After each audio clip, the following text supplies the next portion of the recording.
Okay. We might as well get started, so I'll call the meeting to order.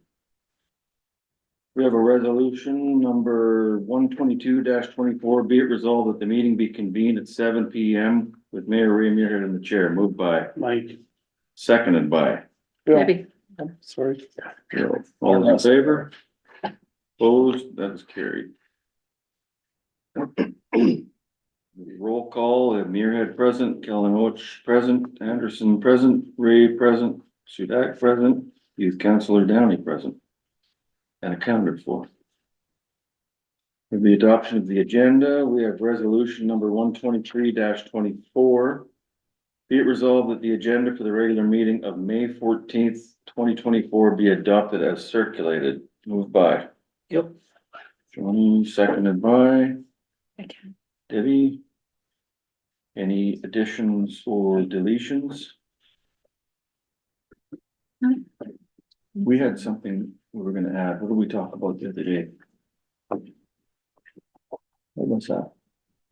I was in. Okay, all right. Hearing none, all those in favor? Opposed, that is carried. Adoption of the minutes, we have resolution number 124-24. Be it resolved that the minutes for the regular meeting of the April 9th, special meetings of April 15th and 29th, and the joint committee meetings of April 22nd be adopted as circulated. Moved by, Bill. seconded by. Yep. Any errors or omissions from them? Seeing none, all in favor? Opposed, that is carried. Excuse me. Public hearings, we have a variation order for Resurrection Life Ministries. We're gonna have a resolution number 125-24. Be it resolved that council adjourn the regular meeting for the purposes of holding a public hearing regarding V04-24-C. Moved by, Debbie. seconded by. Mike. All those in favor? Opposed, that is carried.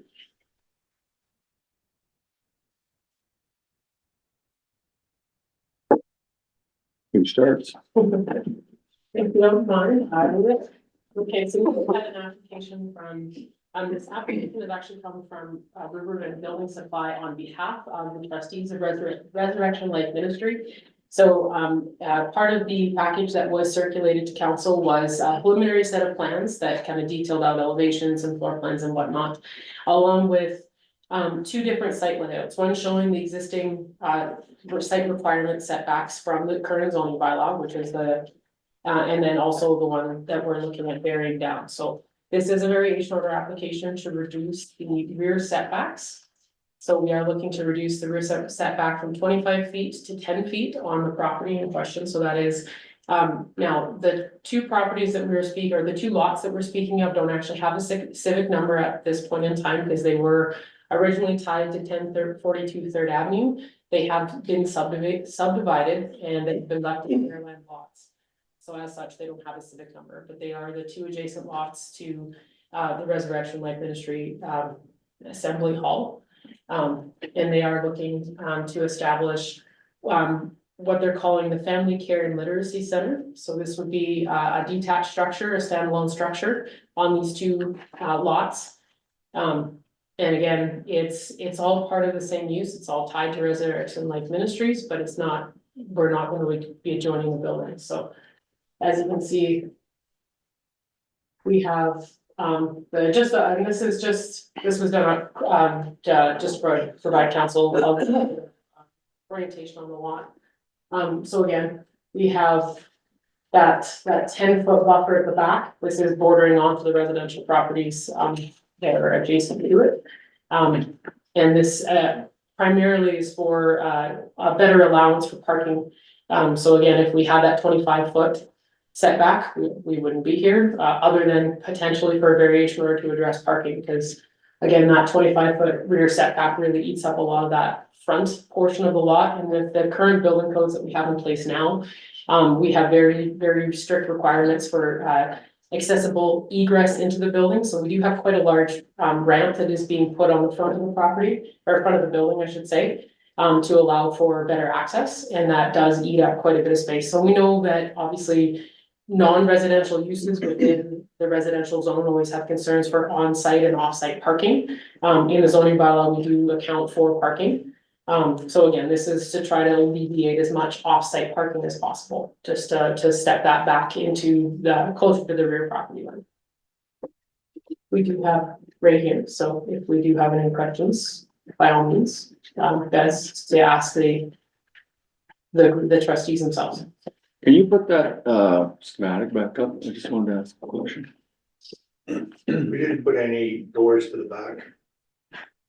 No, and that would be a requirement, from the public district. We would try to limit as many, unprotected openings, so doors and windows as possible. Obviously, we do want to have some natural light, coming from the rear of the property. Which is why we do have some windows on the back, but we wouldn't want rear doors exiting onto that shorter, that smaller, rear setback.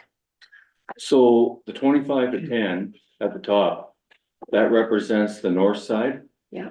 Yes. Yes, Okay, and that's the only variation, the only setback we're worried about? that's the only setback we're talking about.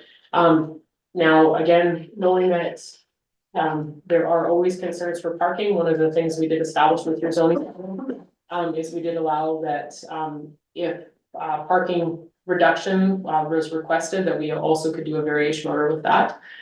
We felt from the planning district and the development side of the lot itself, that we could play with the setbacks first. Prior, and then instead of coming first to ask for a variation order to vary the parking. We will obviously, again, trying to keep as much parking on site as possible, No doors at the rear? No. All at the front? all of the front and And side. then the fire code there, like if there's a fire in front of the building, So as long as you guys have adequate amount of hose line, we don't need to have direct access to the rear of the property, but we don't need a rear door on the back of the property. So this, because of the type of use, falls out of my jurisdiction. This would be considered a part 3 building. So this would go to the province for final review and building permit issuing.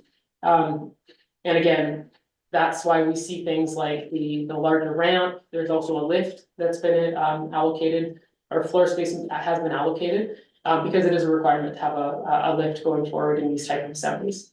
So the 10-foot adjustment is for mainly for parking, but also because they have to put a ramp in for Yeah. handicap. The ramp is eating up quite a bit of the front So real there's estate. less parking. There's less Because of parking the ramp to because of- start with. Yes. Yeah, I have a question about drainage. How is the drainage going to be affected? Apparently, water runs, there's no back lane there. The water Right. seems to gravitate to the property line at the back and run east from there. okay, so that I was unaware of, but generally speaking, when we look at the building permit application, we would speak to the town to see if there was any drainage concerns from the public works foreman. And in that case, if there were, we would definitely have the final design, because again, these are preliminary drawings, the final design pull all of the water into the center of the lot, and we'd have to look at doing some potential swales and whatnot, or berms to alleviate any sort of drainage into that rear property, or any properties from the rear to the side. So that would be something that we would address.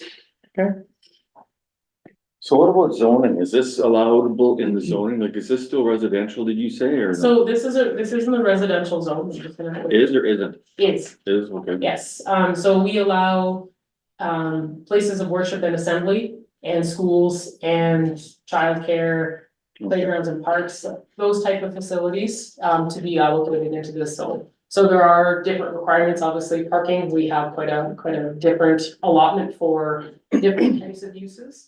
And that is something that we would take in consideration, so obviously going forward. In either direction, again, if council were to approve it or the variation order or deny the variation order. If we would ask for a parking layout to be presented, so again, that easily could be listed out as a condition if council felt that parking was concerned, and that from my communication with adjacent landowners, that does seem to be a concern, and generally speaking, it always is when we have non-residential uses in the residential zone. So that would be something that we would definitely be asking for to not only see how we're going to utilize the space, can we utilize it as much as possible, and also we do have allotments for accessible handicapped parking spots and whatnot, especially knowing that this will be an accessible facility with the lift and a large ramp, we definitely have to allow for those type of parking stalls as well, so.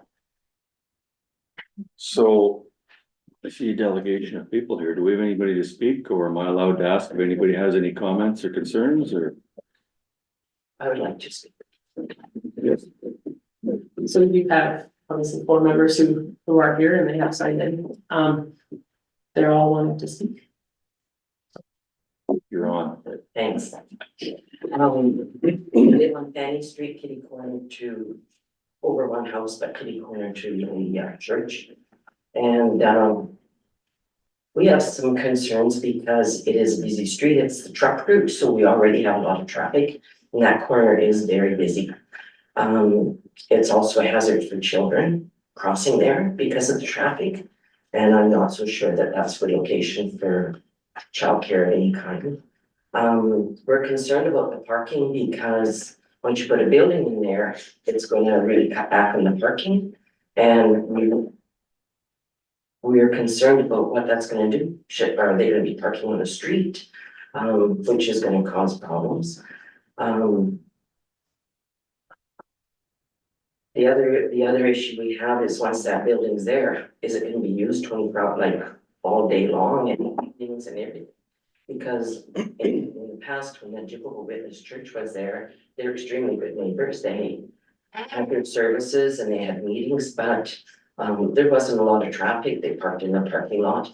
And then I'm a little concerned too, because the fellow that bought it from them wanted to use it as a community-based building where people could have meetings and that, and it was turned down, and I'm not quite sure why, but I did hear it was because of the traffic it could cause.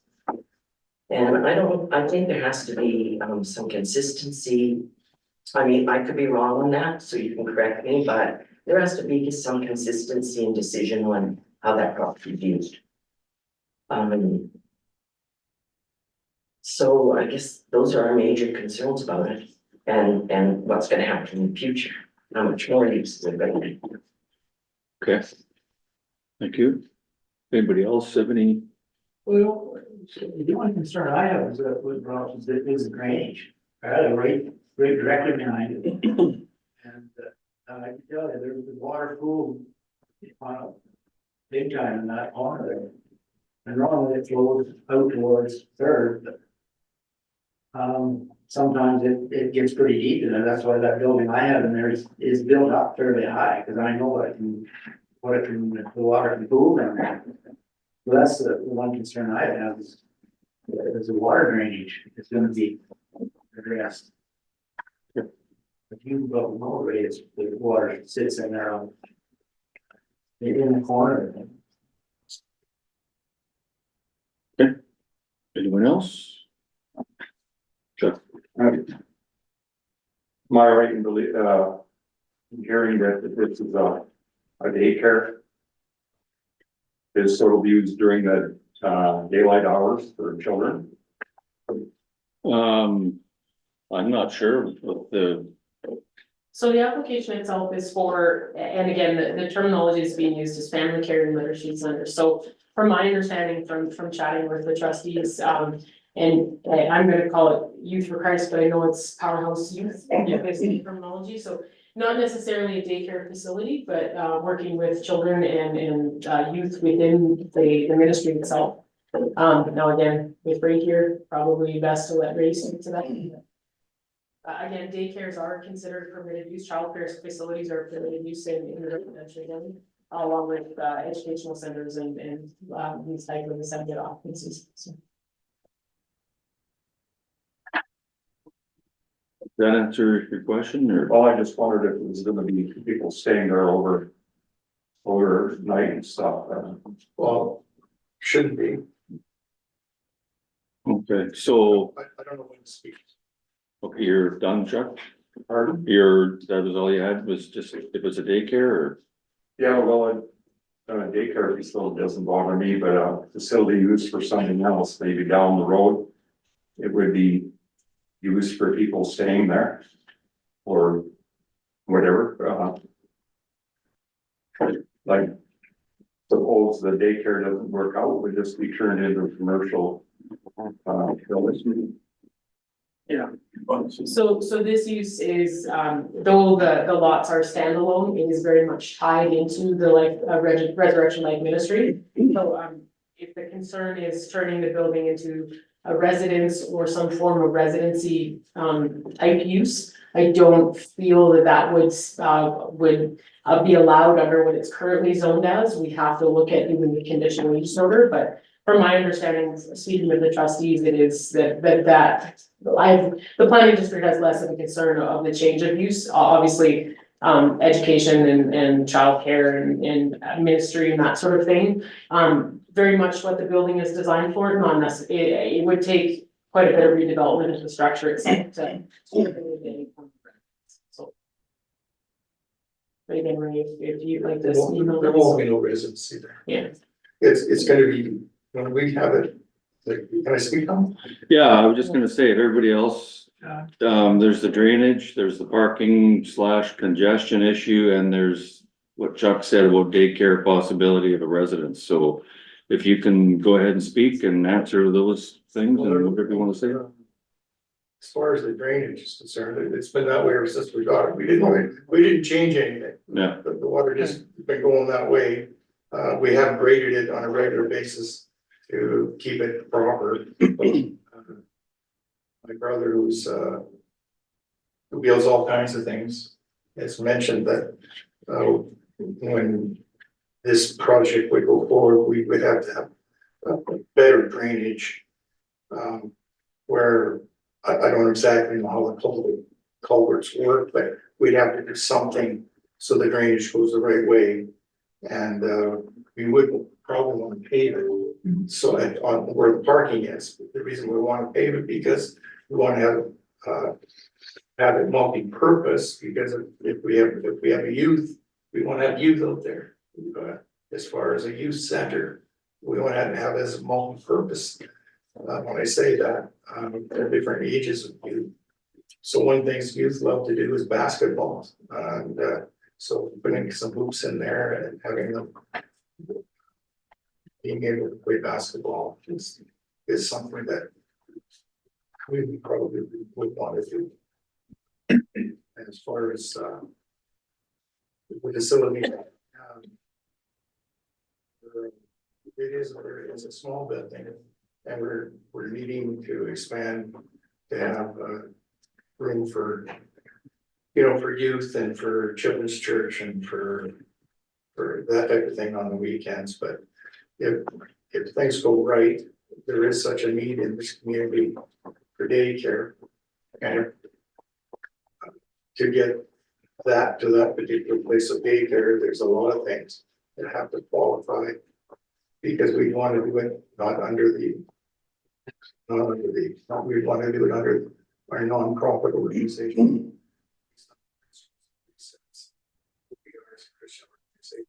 So that's, we still have to do all the proper things as far as having it approved, for a daycare facility, which we're in the process of having that done. So it would be used during the day, and that would be more kids in the area and probably more activity, yes. And it is, Fanning is a active north and south street because of the position of it, I guess you would say, in our community. And with the expansion of what the community is doing with Brad Wells' houses down the way, there's gonna be more and more people coming to the community to live in that area. So it has to have a proper crosswalk, that we have right in front of our house, or with the lights. It works really good at night, so somewhere down the road, you may have to put a proper crosswalk there because of so I do appreciate your concern there as far as kids going across the street, if there is some. And maybe we already have, there's already a stop sign on Second, if you had to have another one on Third, well, it does slow traffic then. But as far as the facility, as a family care center, youth center, that is our plan and purpose for it, for this community. And daycare, it is a possibility, but more of a youth center, family center, literacy center, and to help with our fact that our congregation is growing. And the place that we have is getting crushed in space, so we need more space for kids. So that's why we're in the building, or a youth center. And in the youth center, what Rachel has is that we've been working very closely with Michael, and, you know, Riverbend, and we're making, in the design of the building and with all the codes and everything, we're having that being built as a bi-level.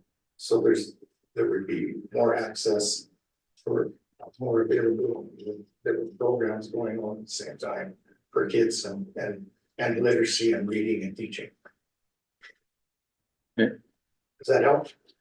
Yeah, does anybody else? I just got one question, insulation, so we're surrounded residential neighborhood, so if it's gonna be a youth center. I assume there's gonna be music and everything, like the Dove Business Building is probably pretty good insulated, you can't really hear anything from inside, is this building gonna have the same? So like Sunday mornings and stuff, You hears now? Well, you're outside last week, do I hear? Oh, that's. no, that's what I mean, but in the new building. The new building will be designed so that the back wall is also a firewall, so it will be a thicker wall. Okay. So there'll be less of a concern for noise, and again, limiting windows that are bordering onto those reduced, that reduced setback will also have an impact on that as well, so.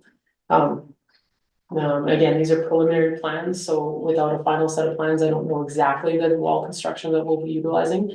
But we do account for sound transmission and that type of thing when we look at these type of uses bordering into residential, so. And again, one of the things that we wanted to do with this application specifically is knowing that we had those type of openings, is to try to limit them as much as possible, so there might not be operating windows onto. Yeah, I was just talking about the insulation. For sure, That's all. yeah, so when we talk about noise, soundtrack transfer classifications, we don't always talk just about insulation. But again, we would definitely look at that from the building code side of things, and then from a planning district, we would definitely look at that, so. Yeah, we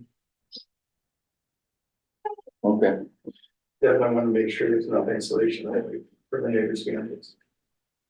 does anybody else have any concerns there? I'll go around the table. Give everybody a counsel. You No, got that's my question there, yeah. anything, Debbie? I don't think so, other than your question about fire escape. Yeah, Can you put that drawing up again, just to, because if this is used as a children's center or youth center, so we have, okay, the doors on the east and west and the front. So what if the fire is right in that first square? Right in the middle there somewhere? Like inside the building? I'm just wondering because the library was told to put up a exit out back. And we had to go through all that trouble with the library and then With this the building fire. doesn't. So in this facility, we actually have, all of the stairwells are fire separated. And the lift station, is actually, or the elevator itself is also a fire separation, so we have the building blocked off into a couple different, they're technically separated into their own buildings. So when it comes to limiting distance between travel, the reason why we have it kind of set up, and this is the foundation drawing, it's not actually the main floor plan. So the foundation drawing doesn't really show, a good layout for. I thought the foundation one has or the downstairs has a kitchen in it. Yeah, so it's, so And right upstairs. Yeah, it's just, it's the footprint itself, it doesn't show all the exits. So when you talk, we look at it from a building code side of things, this isn't a standalone exit. This is a standalone exit, this is a standalone exit. So like this main floor is actually separated into two completely different I compartments. just, no, but my point is, put that cursor up a little bit. Up, right, now down, right there. You betcha, Now, if there's a fire right there, so how you get there's, out? yeah, there's separation that way and there's separation that way. Okay, but how do you get out the exit? That's my question. I'm upstairs in the back. Okay, So when there's we a talk fire, about, do I go out the window or is so, accessibility, right? yeah, so we talk about limiting distance, so the building code is very specific on the limiting distance in meters that we can have in these type of situations. Before we need a second exit, so, I just know because I'm curious, because I know it's another conversation, because we went through this with the library, right? We had to put a secondary exit in the back of the library because of accessibility, right? so the secondary exit at the library is because you're moving an exit. We're You're moving it, from one location to the other. So you were moving the library entrance that's exiting towards Myers, you're Okay. moving it completely, so you had to put it back in there somewhere. The location of it didn't matter, it was the fact that you were moving an exit and had to put in that exit again. So in that case, it's slightly different, but again, the same principle is in effect, we look at the limiting distance in meters from the farthest point to an exit point. And that's where we start determining how many exits are required. And again, this building is out of my jurisdiction, so the final review on these building permits, for the building permit would be through the province. But again, from my quick review, there isn't a concern with limiting distance to get from the back to where you're gonna be exiting. So this is the basement though? So That's when I look at these plans, the way that the lines are drawn, I see footings, but the way that it's drawn is similar to the main floor plan. okay. Very similar. Yeah, so and it's just, again, I apologize, it's because of the solid line and the two dash lines on either side, it's the way we represent a footing on a set of plans. This is the basement. Yeah, so the basement is, Yeah, I was looking at this. Here's, it's completely open in the basement from side to side, where upstairs we have a vestibule that separates the two. Oh, to here it shows a kitchen that has a thing in the middle, just like. we were gonna put. Oh, yeah, in the upstairs there. Here's the, here's it. Yeah, so when, like upstairs, we have a complete delineation between the two sides, there's one side, there's others, and then there's a vestibule, and then the exit. This is the doorway. So on the basement, it is similar to what was up there, so we have, this is not part of the actual building, you can't access this portion, so like it's storage, but it wouldn't be public use space. So you would have, you're exiting here, and we have exits off the landings. So we do have an exit point at grade level up those emergency exit stairs. And then obviously we have the lift station and a back set of stairs.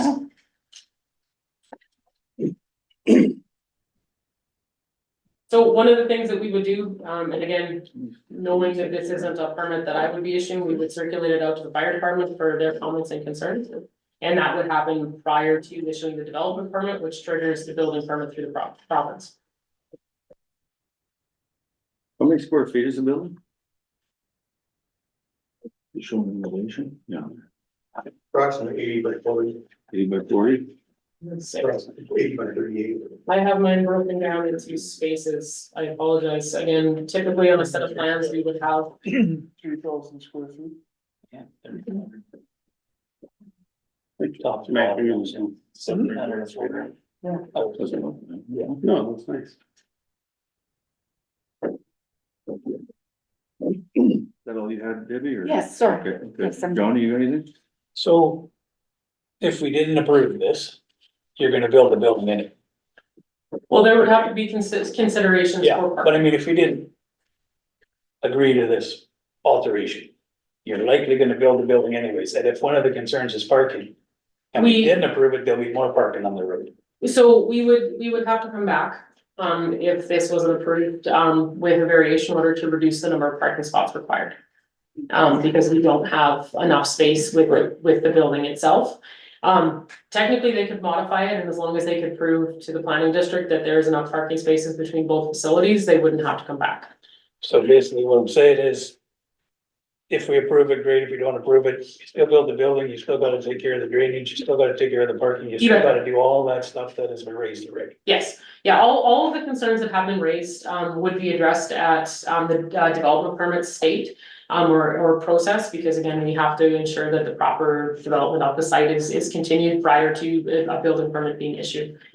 So drainage, parking, and then again, if there's any concern from the fire department that has special considerations for fire separations, we would also address it at that time. And I would agree with Ray that, crosswalk or a four-way stop or something might be in order.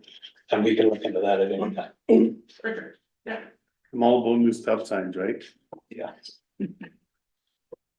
Well, you have going? Yeah.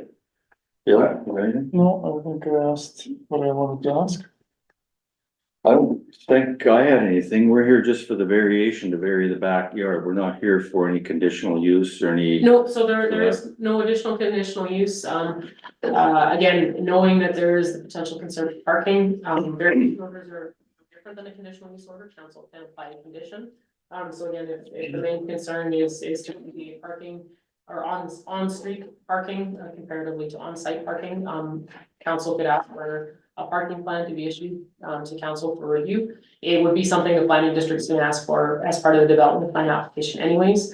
And then obviously drainage, knowing that that is a concern there, it's something the planning district would reach out for. So it is simply the variation order of the rear setback at this point in time.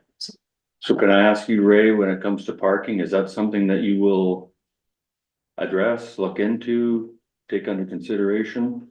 Like when you say parking. Well, it's on-site parking. Trying to make sure we've got enough parking spaces within the site. By having, well, we've measured the best we can. Yeah, And, but the question came up on the back with the fire, was a good question.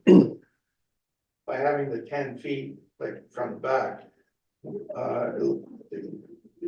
if you had, I don't, were you thinking about getting a fire truck back there? No, I was just thinking of exiting for children, particularly children or adults out that back, another exit out the back. Oh. That's what I was asking for. It's just safety and risk. Yeah, one of the things that we would look at, especially with a reduced yard, is we wouldn't want to exit people in the back, especially knowing that we do have some fence lines there. The last thing we want to do is funnel people into a situation where they're not trapped in it per se, but they have a reduced ability to egress out of that space, so. Yeah. But again, if there is concerns there, obviously, again, circulate out to the fire department for moving. Yeah. Thank you. When we were deciding, we wanted to keep this much noise from going backward. The windows we're gonna put in is more for light, more light, like small ones up at the top. But whatever the fire code things are, but try to keep the, as much noise as down as possible and as, privacy as well for the neighbors.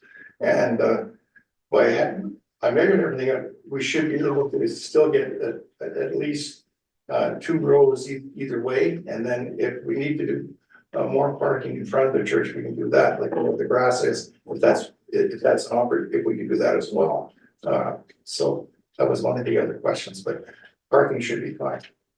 so this being a variation is just to vary the building back, just to make sure I'm at one with this. We can look at conditions after this when it comes to the building permits, such as parking, drainage, that sort of stuff. You betcha, so This just deals with the variation. you can apply a condition as part of your variation order, so I did look into that, again, knowing that we've had some other issues, with different things, I've poured over the planning act of it.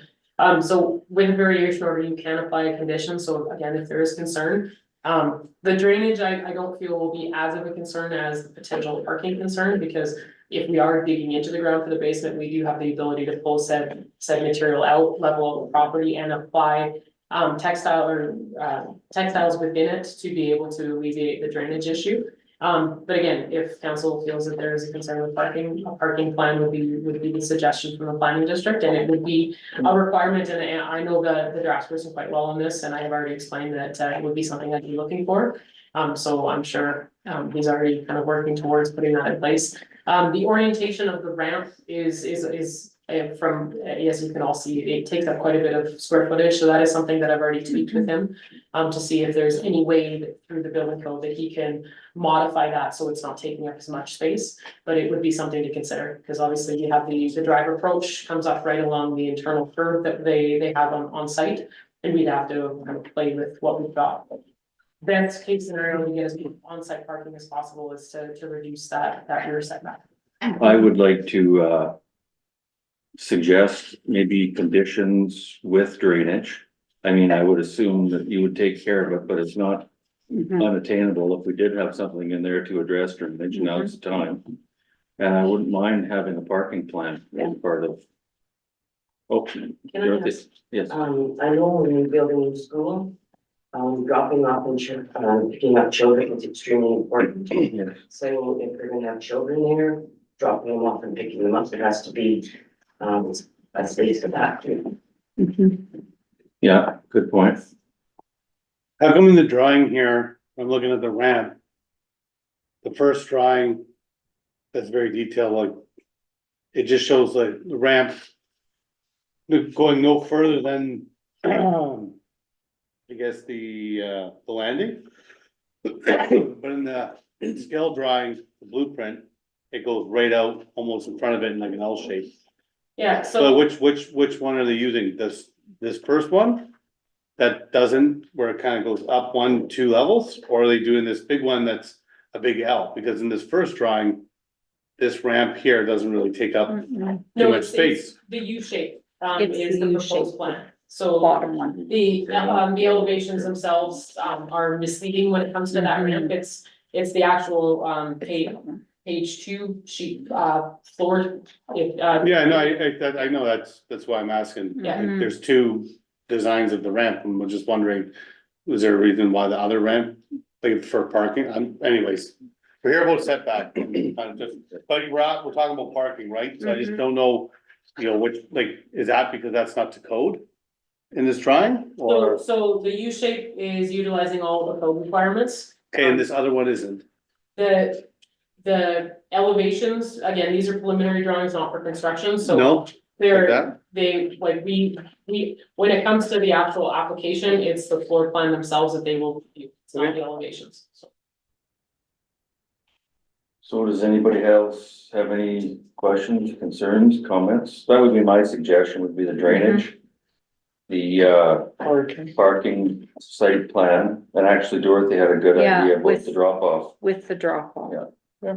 I don't think that that's too much to ask, do you? Yeah, but they're gonna do that anyway. Yeah. We don't have to ask them, they're already gonna do that. When it comes to drainage, To get their permit, they're gonna have to do all that anyway. are you So wanting why do it twice? something submitted to the town foreman? Like how would, like typically when we have drainage, listed as a condition, it's a drainage plan. And those are something done by civil engineers and, they wouldn't be a requirement for, that, because there's a large scale cost associated to them. Is it working with the town to alleviate potential drainage issues? Is it, creating a level site? Like how would you like us to interpret the drainage? Well, it's just, I think about years past, and you'll remember this, Mike, when we had a drainage issue in Grady up at, something happened up on the north end there, remember? And we had to come in and address that. I mean, we're dealing with drainage, I mean, maybe it's comparing apples to oranges, but we are hiring engineers and such to deal with drainage for the campground. So I'm thinking going forward, not just with this one, with every variation, we should deal with drainage right up front. They're gonna have to talk to the town foreman anyway on the sewer, so You betcha. might as well make it 2 birds, 1 stone. Yeah, But I think, from a liability standpoint, given the location to some of the other residences around there too, that should be an engineer that does that. And not just, yeah, that looks good. and then Yeah, yeah. Push all the water into Trevor's yard and then we've got an issue then, right? Yeah. The shed's full of water. Well, even Or across the space. street from me in the hospital parking lot, Yeah. it's still an Mhm. issue. Yeah. So you are It is requesting, low terms. yes, you are requesting, drainage plan to be supplied by. Well, what's everybody's thoughts here? That's what I Mhm. think, but yeah, I cause it just adds. adds more on after. Yeah, can you just, the last one underneath. Let's just deal with the variation tonight and then Yeah, if there's yeah. issues, we can deal with them. Yeah. He's gonna be a good neighbor, he's gonna fix problems. So, But we just have to put the condition Yeah. in the Yeah. resolution for well, you're gonna have to be conditions for the permit to be approved, right? Yes. So they're already doing that. And if we wanna do it after, we can do it after, if they're gonna But we have to get some do it kind of tonight, permit don't from the we? town, we can always say we need this. Could we do a parking and drainage layout together? My only concern is hiring a civil engineer to come in and do a drainage plan. Will take this project into potentially the end of the build season or potentially next year. Cause again, this is a very, where the campground is a large scale Yeah, project. yeah, I get that. This is a very small scale project, so it will not take priority in those offices. If the main issue is ensuring that we have adequate allotment for drainage on site, that obviously that is something that we deal with at the planning district. And we can put in or the request to the draftsperson to put in a parking plan dealing with the potential loadout concerns as well as addressing curbs and potentially a berm or whatever is possible on site. Okay. As part of the permit application, with. So you're saying we go with a permit application to handle that stuff? Well, again, we're gonna ask for the parking plan because it's part of your zoning bylaw, we have to enforce it. Okay, We also have to enforce that we don't drain water into adjacent Okay. land, so. so let's then move on and So we don't need these. We will just pass it.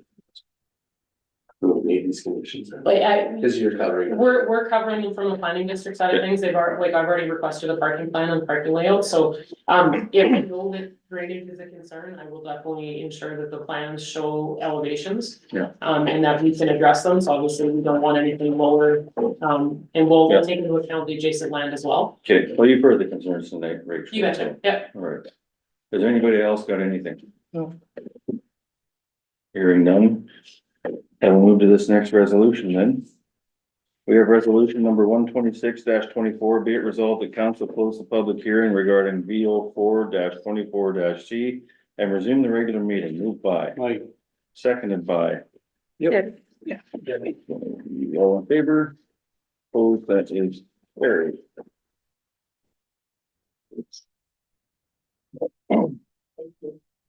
Thank you. For coming. Thank you. We will,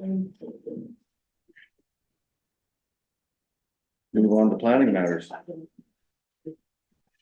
well, it's in with this. Just take here. Um, Presentation. Do we have to vote on the footage? Yeah, that's what we're doing now. Oh. That's what we're doing next. because I'll have- Oh, we stay, I thought they would too, but it's up to Well, them. they probably didn't know. that's okay. Whatever, that's fine.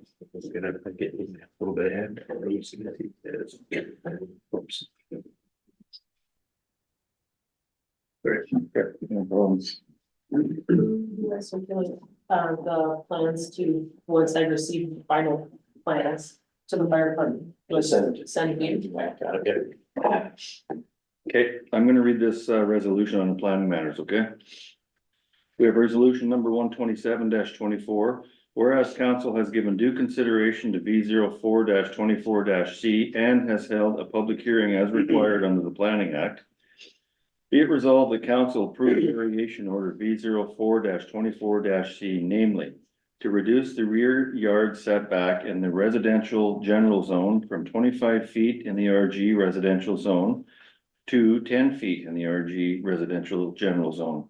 Location 1042 Third Avenue, Carberry, Manitoba. Moved by, Mike, seconded by. Yep. Discussion, comments, concerns. Does everybody think, go around the table Parking is gonna be an quickly? Issue that fixes a lot of the parking issue. Parking and drainage and I think a little bit of safety is Yeah. the main concerns. Mhm. The other concern I have is if they have one ramp. And you get somebody in a wheelchair and they can't use that ramp, how do they get it? She can't use the elevator. Right, right? No. You can't use the elevator Sure, yeah. to come up from the basement.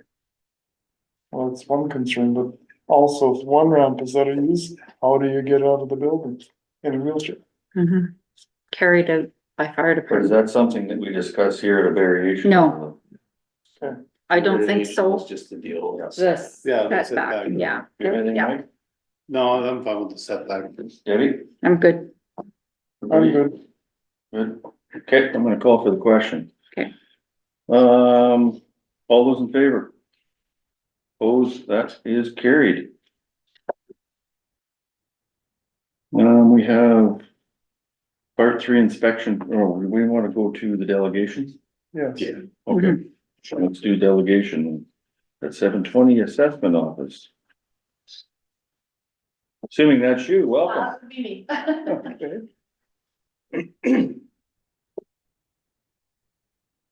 We'll just quickly go around, I've never met you, we'll go around and introduce ourselves, if that's okay. I'm Ray Muirhead, Mayor at Carberry. This is, Mike Sudak, counselor. Debbie Ray Council. Grady Stevenson, CAO. Either down in your council. She knows me. She's my niece. Oh, Bill Okay. Calhoun, council. John Haley, reporter. and your name, I'm sorry? Amy Dembo. Amy, okay, Yeah. Amy. Good to meet you. Nice to meet you guys. If you wanna, please hold down the clothes.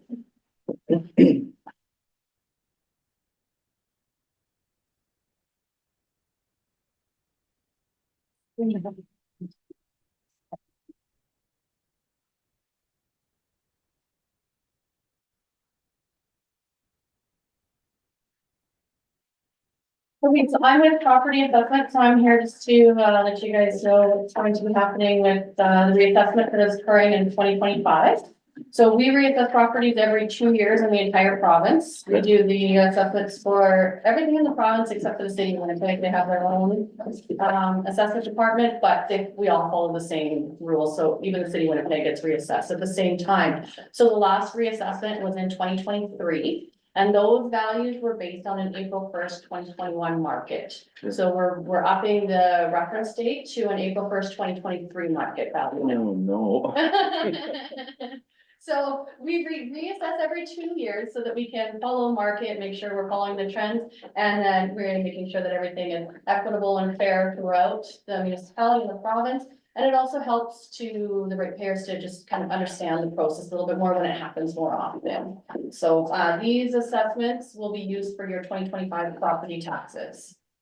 So page 2 here, kind of does a summary. So like I said, we reassessed, the last one was done in 2023. So we reassessed to keep up with market, to see what the changes are in the supply and demand. It also has any new construction values will be implemented in there, any improvements to properties, that all contributes to the reassessment process. So the total assessment increase in the entire province is 13%, so that includes the city of Winnipeg. If we take out the city of Winnipeg, the rest of the province is going up about 16% on average. And your municipality has increased $9 million or 12% for the 2025 reassessment. And this is based on your portion assessment, so this is the values that you guys use to do your taxes on. Are you talking the town or the municipality or both? The town. Town? Yeah. Okay. Yeah, this is just for to the town of Carteret. Okay. Yeah. So this table here kind of just shows a breakdown of the different classifications of property and how they will be affected. So this is for your taxable assessment. So single family is going to go up about 12.5%, apartments 4.5%. So total residential will go up about 12%. Your farmland, which you guys don't have very much of, those 3.6%. Commercial and industrial 12.6%. Your institutional, which is your churches, schools, and rinks, 4.2%. Your pipeline 21%, and your railway 17.9%. So overall, your entire town is gonna go up 11.9%. So your assessment base is gonna increase 11.9% for 2025. So in that case, generally when your assessment increases, your assessment base increases, your mill rate decreases because you're already getting that bump up in your base tax, right? So then if your assessment had gone down, your total assessment had gone down, then you would increase your mill rate to keep your status quo, assuming no changes to budgets or anything, so that you get the same amount of taxes coming in. So, just because your assessment is increasing or a property has an increase in their assessment, doesn't mean that their taxes are gonna increase. Only properties that are increasing above that average would see an increase in their taxes. So only anything above that, let's say 11.9, yeah, 12%, anything above that percentage would likely see an increase in their taxes. Anything less than that would likely see a decrease. And anything that's hovering around that mark would see little to no change, based on, again, no change to your budget. So these impacts, they also don't take into account any special levies that your town has. So they're just dealing with the general municipal levy, the school division levy, and the education support levy. That's all we're looking at when we do these impact reports. Page 4 is just an illustration of how this will change your total tax change. This includes the municipal and the school division levy. So because there's an increase, such a big increase to the pipeline and railway, there's gonna be a little bit of a shift between some of the commercial stuff. Residential should see really minimal change because residential is increasing the same as the total for this town. And then, yeah, I just got a graph there that kind of shows you the breakdown. So it's saying with properties with a tax increase would be about 339, and those with a decrease would be about 517. Yep.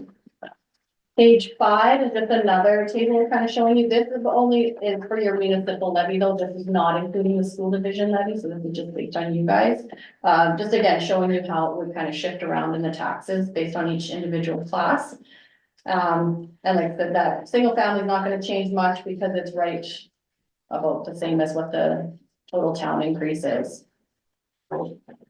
And page 6 here, this is just showing the options that you guys have to moderate tax impacts if they're, but I don't think you guys are really worried about that because you don't have anything too crazy shifting. This would be more like if you had a big change, say commercial was going way down and then so all the tax shift was gonna go to residential, you could use some of these, but these are always options available to you guys as council. If you wanted to look into any of these, you need to contact your MSO, and some of these take a while to implement, so.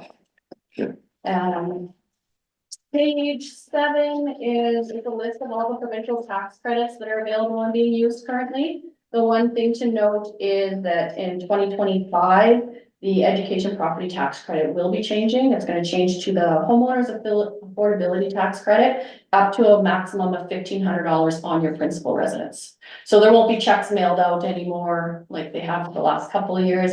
They are planning, as far as I know, they're planning on taking it off the tax bill directly and then no more checks taken. So it's kind of, they're just increasing it, changing the name of it and. Okay, increasing it to what was that? 50 up to a maximum of $1,500 on your principal residence. So if you own more than one property, only the one that you live in would get that credit. Anything, if you had any rentals, they wouldn't get that credit. Then page 8 is just websites and information or just more like where you can find some information if there's any questions or concerns. The one that we're really promoting is the My Property MB, which I've included at the back of all of your guys' reports. There's a little pamphlet there. Okay, yeah. This, we're really promoting it because this is where anybody that owns property can sign up for it and they can view all of their information for all of their properties on there. So it's the same stuff that you would call us for, you can just, if it's your property, you can have access to it all, you can print out what you want. Any reassessment notices or any kind of notices from us would be put on that portal. So it's kind of the same as the CRA, you would just receive an email saying you have new mail, go check it out, and you can log in and then you can see your reassessment notice. So you wouldn't get a physical paper copy of your reassessment notice, it would just be on there.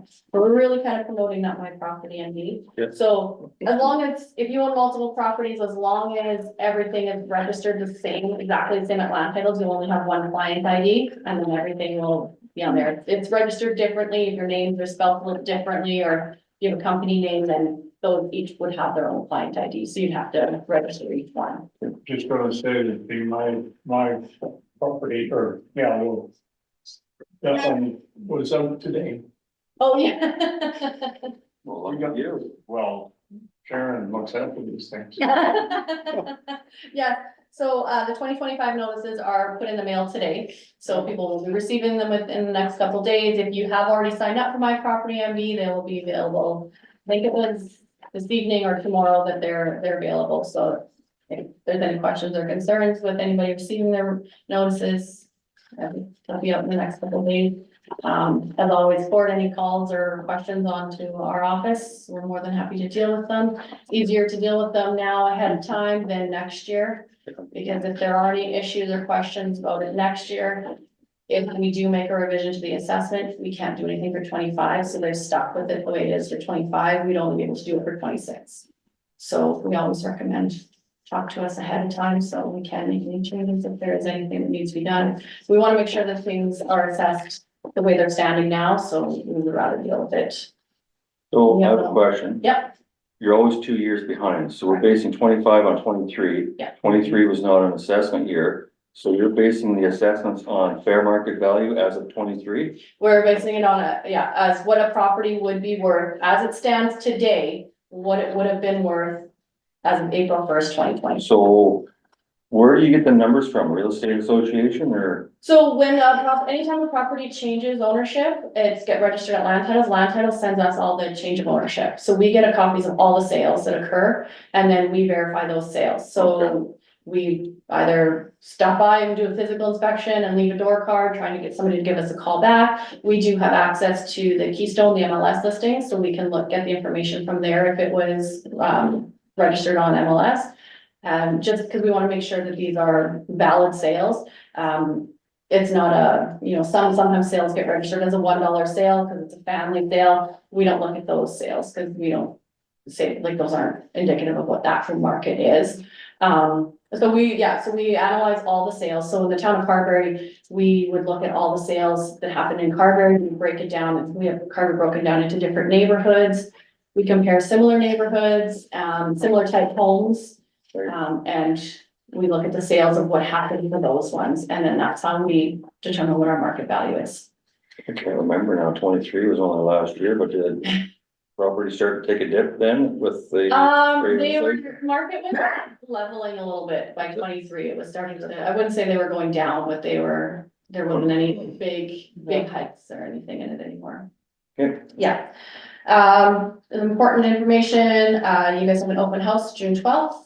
From 4 to 8 PM. I will be the one attending it, so I will be here in the town office if anybody wants to come in and ask questions about their assessments, their reassessment. I will be here to answer any questions. Otherwise, as always, anybody can phone us or shoot us an email. Is Anita still working? Yeah. She's okay. Yeah, Anita still, she's got other, we Yeah. gotta spread out and do our open houses, so I'm coming to this one, but yeah, Anita's still the one that's mostly looking after Carberry. Your appeal deadline date is September 23rd, and your board revision date is October 8th at 7 o'clock. Okay. Is what we have set. There is a change, you guys aren't really affected at all, because you don't have a large pipeline assessment through the town. But there is a change, or a proposed change to the way that we're going to assess pipelines. So your town doesn't really get affected, I think, would change by 0.1% of what it was initially in here, put in as 21%. So regardless if this proposed change goes through or not, your pipeline is still gonna increase 21%. So what they're proposing is to change the way we assess pipeline. Right now, we do it based on cost. So what they're wanting to do to keep it comparable to the other western provinces, and it's kind of the new way to assess pipeline, is volume utilization. So we're gonna base it cost, but then also how much of the pipeline, how much is actually being pushed through the pipeline. So some municipalities are having possibly gonna have quite a negative effect to their tax base, but you guys, regardless of if that proposed change comes through or not, you guys won't change, you'll still get the 21%. So. Okay. Yeah. Anybody got any questions? Mike, Jamie? No. Johnny? Bill? Anyone? Made it easy. Well, thank you very much. Yes, thank you. Good, thank you. And if you guys don't have any questions or think of anything, just give us a call or shoot us an email. Let John know. Yeah. I won't answer for soon. Looks like your mother. Exactly. Bring the color. Thanks for coming in. Thank you. Yeah. See you. Thanks a lot. Yeah, Sean and Don, Robbie. Oh, okay. Second. Okay, where are we going? We're going back up to resolution number 128-24. Oh, this wasn't this one here, 129-24. Okay, all right, we'll do that one first then, okay. 129-24, be it resolved, the council received the presentation from assessment services on the tax impact assessment as presented, moved by, Bill, seconded by. Mike, Any questions? None, all those in favor? Opposed, carried. So now we'll move back up to resolution number 128-24. Be it resolved, the council agree to participate in part 3 designation of the Cypress Planning District. And further be it resolved that the cost be shared with all members of the Cypress Planning District, moved by. Yep. Seconded by Bill, Debbie. Bill. Okay, discussion, everybody knows what this is about, we discussed this the last time, it's the inspections that Rachel will do. Yeah, so what'll happen in this situation is, we will, obviously, planning district all has to decide on a mentor. We will enter into that contract, we will bring that contract back to each individual member so that they have a chance to review it. And we will apply to the province, so basically there'll be a letter drafted to the province on behalf of the members who are wanting to take part in part 3. So we will have 3 spots, so three CAOs, 3 reeves, or mayors, to sign off, and then we will send that to the province and start the process, so. Okay, So it won't be done in time for Ray. No, I don't think so, but the province is very keen on doing, or kind of shedding off the part 3, part 2 permits. So if they're willing to move quickly, we could have something set up quickly, but I don't think we'll catch this one in time, so. I shouldn't say that, so the permitting itself would go through and then we would end up covering the inspections. So there would have to be some sort of cost share between us and the province, because obviously them taking permit fees, there's no fee for service, or there's services being provided, but no fee for it. So we would have to look at addressing that. It's entirely possible Mike Workman would push that permit off, knowing that we've applied to the province to wait for us to catch up. He's anticipating doing that with a couple of large potato sheds that are coming our way pretty quick, so. good. All right, there's no other discussion, I'll call the question, all those in favor? Opposed, that is carried. Thank you. Yep. We'll move down to finance and accounts. ACAO report. All seen that? Mhm. Any questions, concerns on that? Straightforward? Thanks. Okay. We have resolution number 130-24, be it resolved the council accept the report from ACAO McConnell as presented, moved by, Debbie. seconded by. Yep. Tony. Seeing as how there's no questions, all those in favor, opposed, that is carried. We have the financial statement. We have resolution 131-24, be it resolved that the financial statement for April 2024 be approved as presented, moved by, Mike, seconded by Bill, Debbie. Bill. We've all read them, any questions, concerns? Bill went through all the stuff today, oh, that was the Yeah. checks and all those. Mhm. okay, all those in favor? Opposed, that is carried. And we have the payments and direct withdrawals, we have resolution number 132-24. Be it resolved, the accounts check number 14979 to check number 15070, totaling $337,569.50. And direct withdrawals of $82,559.84 be approved for payment as presented, moved by, Bill, seconded by. Yep. Johnny, questions on that? Seeing none, okay. Pretty. Go for it. Okay. Looked at all the big ones, figured out what they were, so I'm okay. They're all, All those in favor? Opposed, that is carried. No, you never look at a $55 check. I look at them all. You heading up, Yeah. Rachel? I am, unless there's just anything can't else you'd like to scan the big discuss one. money wise, I'm gonna. And this is wrong, but. I just done over an hour ago. Yeah, well, I- Thanks for coming. Yeah, thank you for your information. That was great. Yeah. Everyone Have a has good a night. good day. Yeah, you All too. right, thanks, Rachel. Okay, we'll move to bylaws. We have emergency measures reserve. We'll read the resolution number 133-24. Excuse me, be it resolved that bylaw 03/2024 being a bylaw to establish a reserve fund for emergency measures hereby be read a second time. Moved by, Mike, seconded by, Bill, straightforward. I'll call the question. Favor, opposed, carried.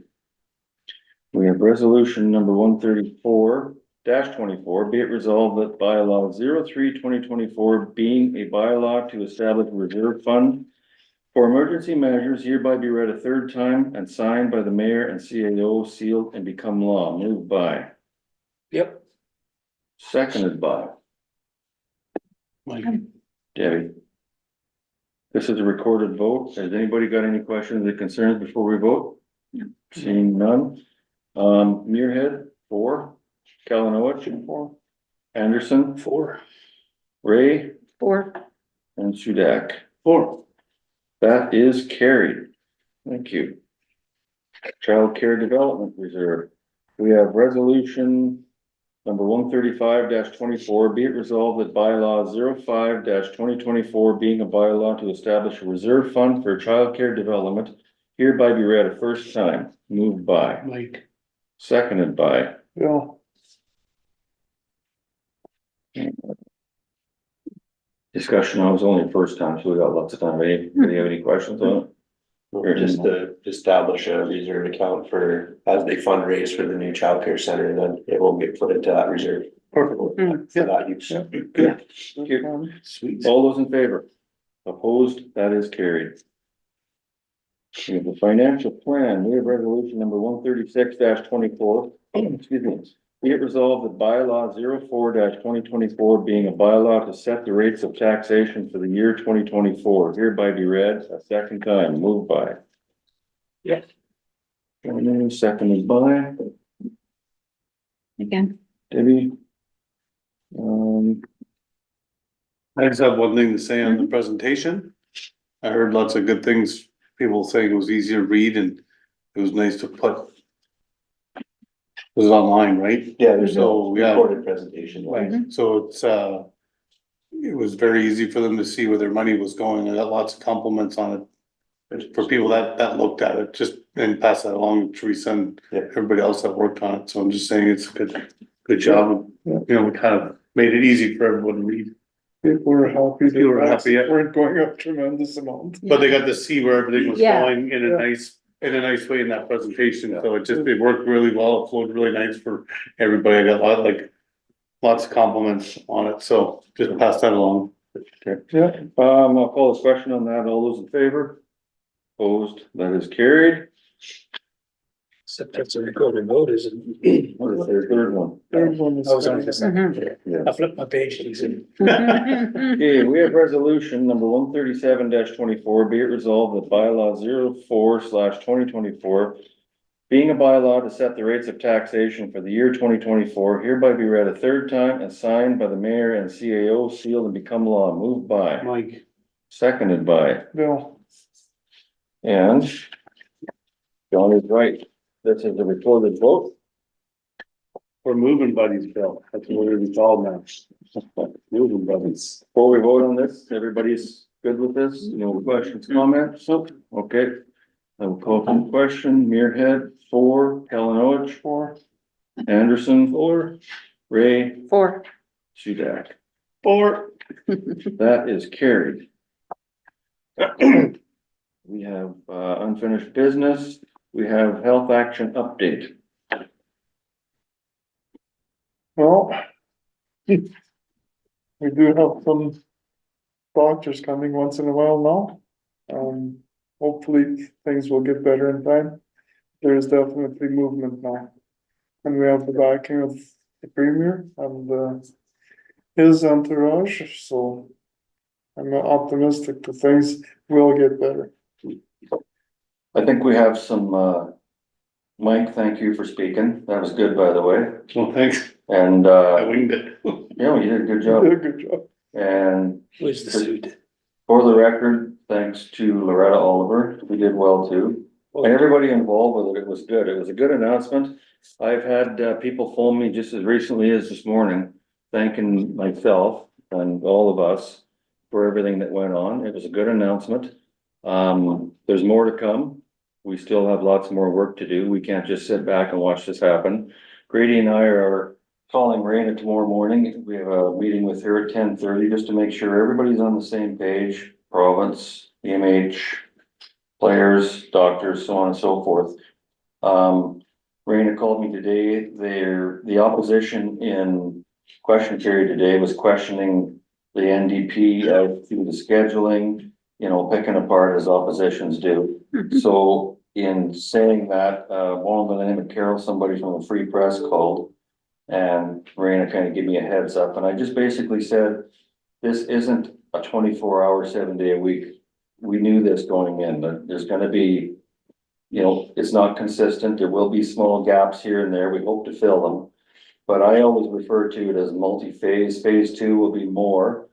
Phase 3 hopefully will be full-time resident doctors. So we're gonna keep going on this. And this call tomorrow morning is just another example of just keep working on it. So I answered her questions. Hope that I answered them right. What else was I gonna say?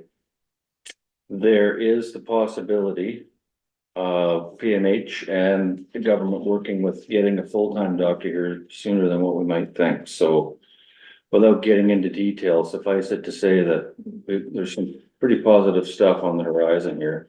We talked to Trina Slate, and I think something's gonna happen. I have a coffee date lined up with Dr. Iliarani. He's the doctor here on ER. He reached out to me and I to him, and we just wanna get together and just get our heads wrapped around stuff.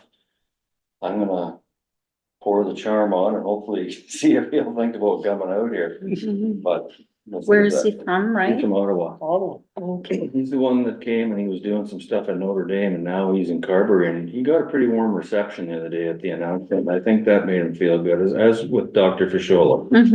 But, yeah, we're gonna keep working on it. So, do you have something, Mike? Yeah, it's nice having those doctors come, even if they're from, not really from our area, from out of town. It's all networking. Yeah. If they come here and get a great welcome and treated well, and they know how well Carberry is, the next time their friend's looking for maybe a placement or a new, you know, just a new horizon to look at. You know, they're gonna say, hey, come here, right? So that's one big one. It's pretty much free advertising for us for doctors. Yeah.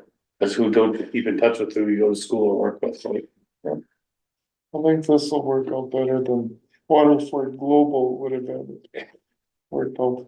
I Just think, gotta be patient. and I was gonna bring this up around the table. I think, with everything Dr. Maharaj has done for the town of Carberry, we need to recognize him in some way, shape or form. Yep. He's the guy. Do we have that, didn't we make something like for plaque? Didn't we make a plaque that's like an honorary? Didn't we do that already? Remember when that thing got given out? Yeah. We decided to make a plaque and it's kind of signed, it's gold, the. So give that some thought. It doesn't have to be decided tonight, but I really think some recognition for him is in order, so. He helped make this happen big time. Definitely. Yes. Anyways, that's all I got for held action. Is there any questions on that or straightforward? Yeah, and I'm sorry for throwing a loophole there about the paramedics, but my story was there was no paramedics and no doctors, and now we have paramedics and doctors, so even if the ER isn't open 24/7, at least we have, you know, our paramedics here. We're headed in the They're right not, if they're not somewhere else, but right now, it make me, for a father of young children, it makes me, it's like a weight lifts off my shoulders. Okay. June district resolutions. What do you got? Anything? I didn't have anything submitted, but there are a couple that we have on the agenda to endorse, from Sirs Glenwood that address a couple of things that we would probably be doing the same thing for anyway, so I think that covers Okay. most of it, so. Yeah, I seen this, that's in your attachments here. Housing and Yeah. stuff. Mhm. Yeah. Okay. Good. Mental Wellness Day recap. Is that a you thing, Grady? Yeah, You know, the MC of that thing. The day at the school went exceptionally well. There was a lot of really good interaction with, the wellness fair. All the people that were represented there, all the groups were really happy with how the day went. We had an increase in attendance from last year at the evening session. We had close to 100 this time, which was up from about 45 or 50 last year, I think. So it was an improvement. Chris Audrey's presentation was well received by most people. I think it was a little bit different than what people expected, but I thought there was a lot of good messaging delivered as well. Not monopolizing the tragedy that he was a part of and, using it as a reference, but Mhm. getting some life experience otherwise too was really good. So, had a lot of great feedback and we're looking forward to next year already. We've got our, debrief on Thursday this week, with Claudette and Bruce and I, and we're looking forward to the next one already, so. I'd just like to say thank you, Brady, for Yes, doing that for our community. Yes. I don't think it would have been as well received or attended to if it wasn't for you and all your hard work and your interactions with the kids and with the community. I just want to say thank you personally and thank you from our group. Yeah, I think we all echo that sentiment. Yeah. that's for sure. You did a lot of work. Okay, let's move on to general business. Town of Carberry Employee Blue Cross refunds. We have a resolution here. Resolution number 139-24. Be it resolved, the council approve to refunds of Blue Cross premiums to staff as presented. I wonder if Debbie, you should maybe step over this. Okay, yes. And Ray too, probably, I guess, cause you're one of them. Okay, Bill, take over, wouldn't it? Okay, Debbie, wait on me. Moved by Mike, In that case, no, bring us back. and I guess Chuck, you can second it. okay, any discussion? No. No, it's- Okay, then we'll solve the question. It's a All in no-brainer. favor or? All in favor carried. The no-brainer. Yeah, Hey, guys. I saw that today already, so.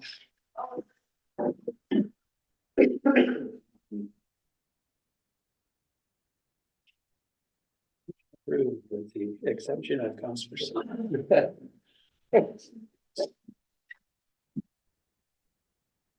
Not that long.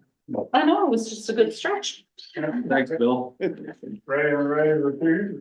Yeah. You're back in the Right chair. Back in the chair. Okay.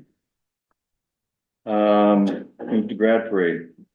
We have resolution number 140-24. Be it resolved, the council approve the parade route for the class of 2024 as presented. Moved by, Debbie. seconded by Okay. John. Pretty straightforward, eh? No questions on that? Okay, all in favor? Opposed, that is carried. We have the fire department street party request. We have resolution number 141-24. Be it resolved, the council approve the closure of Main Street from Third Avenue to Fourth Avenue on August 23rd, 2024, from 6 p.m. to 3 a.m. to allow the Carberry North Cypress Langford Fire Department to host a 125th anniversary celebration, and that it be supported as a community event. Moved by Yep, seconded. Debbie, seconded by Johnny. Any questions? So is this during the homecoming? Yes. It's the Friday night. Friday night. Friday. before the Saturday. Okay. Yeah. Friday night. homecoming. And the party doesn't go till 3, that just gives us some time to clean up after and reopen the street. Hear that, John? Yeah. I was gonna say, you've got some of your standing partners who are gonna be waiting. Just a quick question myself, and this really, I just have my own curiosity. When you close a main street down like that, do we have to inform our insurance carrier for anything like that? Is that an issue?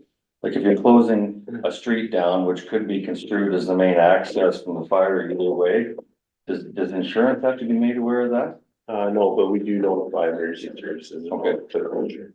Yeah, that's all I wanted to know. Anybody else have anything? No, Straightforward, okay, all those in favor? Opposed, that is carried. We have the Plainsman Cup sponsorship. We have resolution number 142-24, be it resolved that council support the Plainsman Cup Golf Tournament with a sponsorship of.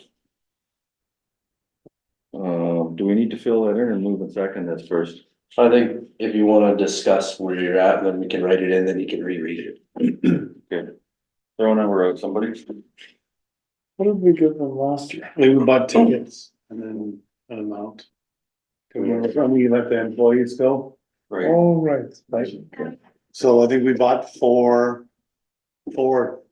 ticket, like four Yeah. spots. yeah. I think you're- And it was, so the two can play Yeah. together. Yeah. So I don't know what that would be, but, Is that what your suggestion is? well, yeah, it's a nice thing to give back to the employees too, and you're also giving it back. So I don't know what you can, No, I'm good with that. That's- So we can change the resolution to, that we, sponsor a team of staff. Team of 4 staff for the advantage, that's the way. yeah, like how much, I was just trying to look to see how much tickets I were. don't know, I don't know what the entry is, it's not on that document. So Shouldn't be, To how, I think it like, was 400 last year, maybe. Something like that. yeah. okay, so it'd just be like doing a whole sponsorship. Mhm. Did they not, or not put up a sign or? No, they didn't, did they? It Okay, was just what you said there, they. yeah, involved. yeah. Everybody okay with that? Yeah, With golfing? With, buying 4 tickets for Mhm. employees? Yeah. sure. It's kind of a double whammy. We're getting our employees out and then we're giving 400 bucks.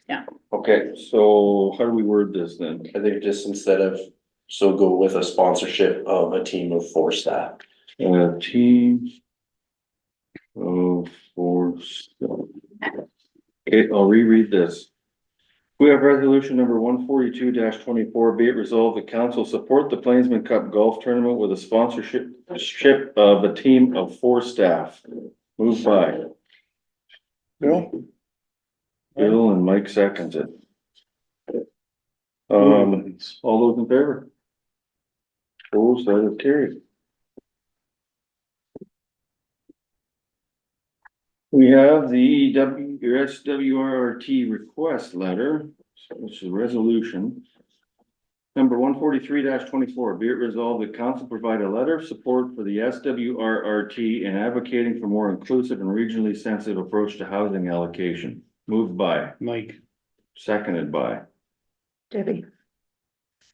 Does everybody know what this is? Mhm. You read it? Mhm. What does regionally sensitive approach exactly? So what has happened before, and actually I have some experience on that, if it's the same thing. The provincial budget or the federal budget will come out with a big lump sum of money towards affordable housing. But for the most part, it's predominantly made in urban settings like Winnipeg, Brandon. And when you have Carberry, which there always seems to be a need for affordable housing. I know I've applied for it myself before, years ago, when these programs come out. And you don't qualify because it goes to a larger center. And I think this, if I'm reading it right, wants that money to go to smaller centers to start building stuff. So I think it's a good thing to support myself. I mean, there's lots of need for housing right now, for example, everywhere. Is anybody else got any concerns with that? no, we've talked about it and then we've talked about like, people trying to get away from stuff they can't afford or whatever, like, so, Mhm. yeah. Okay, if nothing else, I'll call the question. All those in favor? Opposed, that is carried.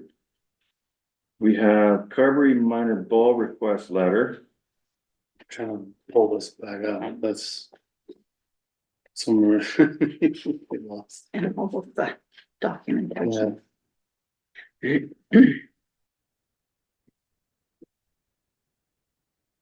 Are you finding it, Grady? Yeah, if we wanna do. Okay. I had it here, I was reading it earlier. What? This letter to town and. Yeah. There's a town here. I read it. Yeah.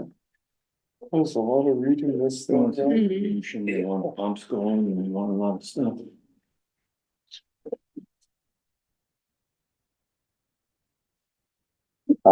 I'll read it out.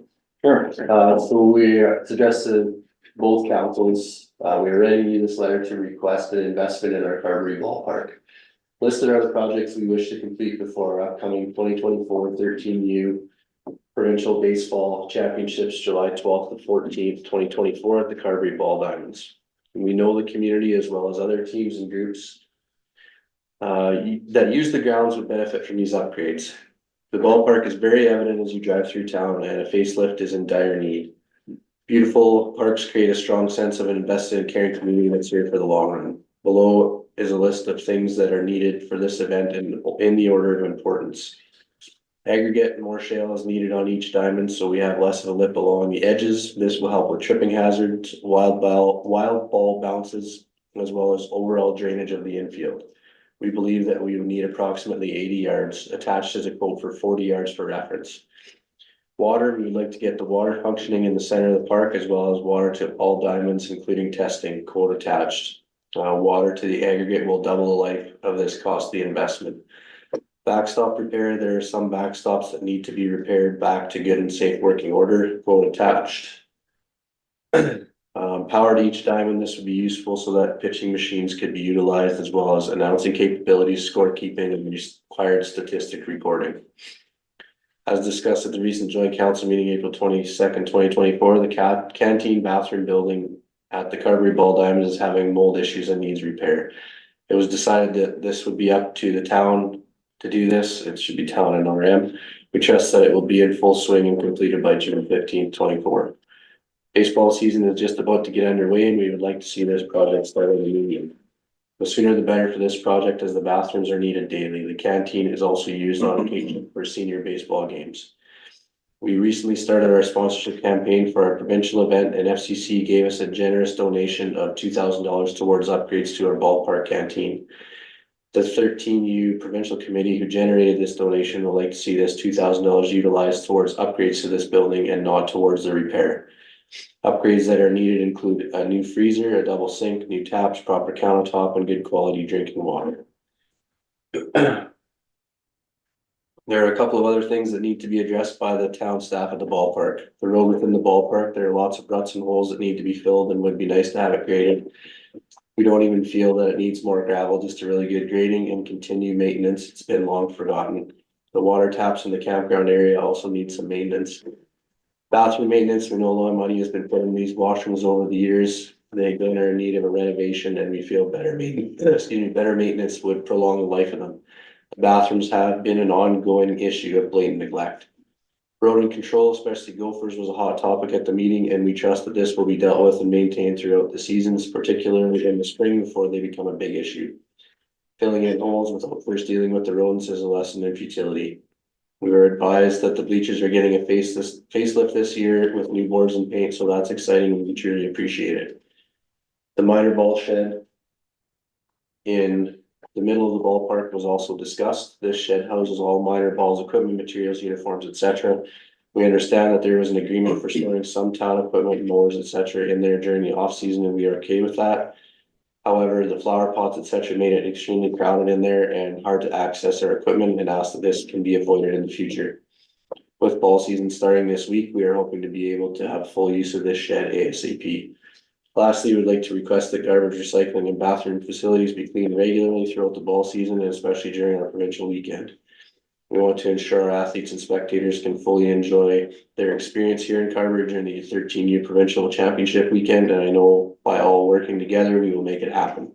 We sincerely appreciate your time and consideration. If you have any questions or need further information, please feel free to contact one of the 13U provincial championship board members.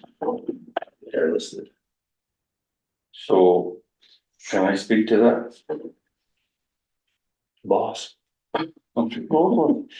So, before I wanted to pass judgment on this, I wanted to go physically have a look at this place. You know, it's one thing just to answer a letter. So I contacted Callie today and we met out there. And we went through, the bathrooms look good.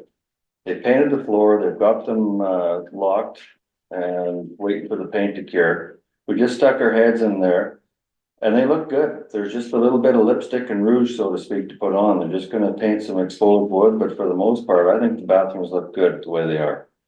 We looked in the concession part. And Callie's suggestion, and I agree with her, is to take them old cupboards with the single sink out. She's got a set of cupboards that came out of the Marshall block that's in like new condition with a double sink. Put them in. There's, as far as the mold goes, I mean, you have to look, there's just a couple little spots of mold that can be killed with Javex, cleaned off. I think she suggests, and I agree with her, I mean, it's a bit of a stretch, but by the time you go to painting all that, I think why not just do it now? She's got some PVC board you can get. You've got the J channels, you've got the corner trims and it snaps in easily. She was telling me about it. I've never actually seen it, but I think I know what she means. If it's the same stuff that's down in the Glenboro Fire Department, it looks really sharp and clean and modern and just tidies it right up. And I think that would take care of the concession. Just the concession part itself, replace that. There's old plugins, you know, I mean, it doesn't take much to get the old almond colored plugins to white and make everything look nice and shiny and new.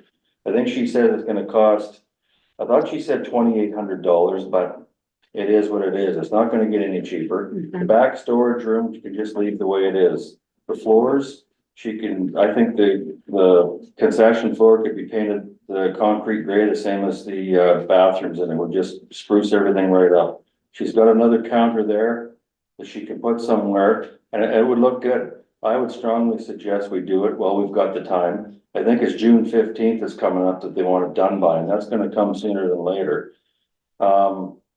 They've got the back of the concession all cleaned out, all the garbage is gone. The trees that were rubbing against the roof, that's been all taken care of. Good.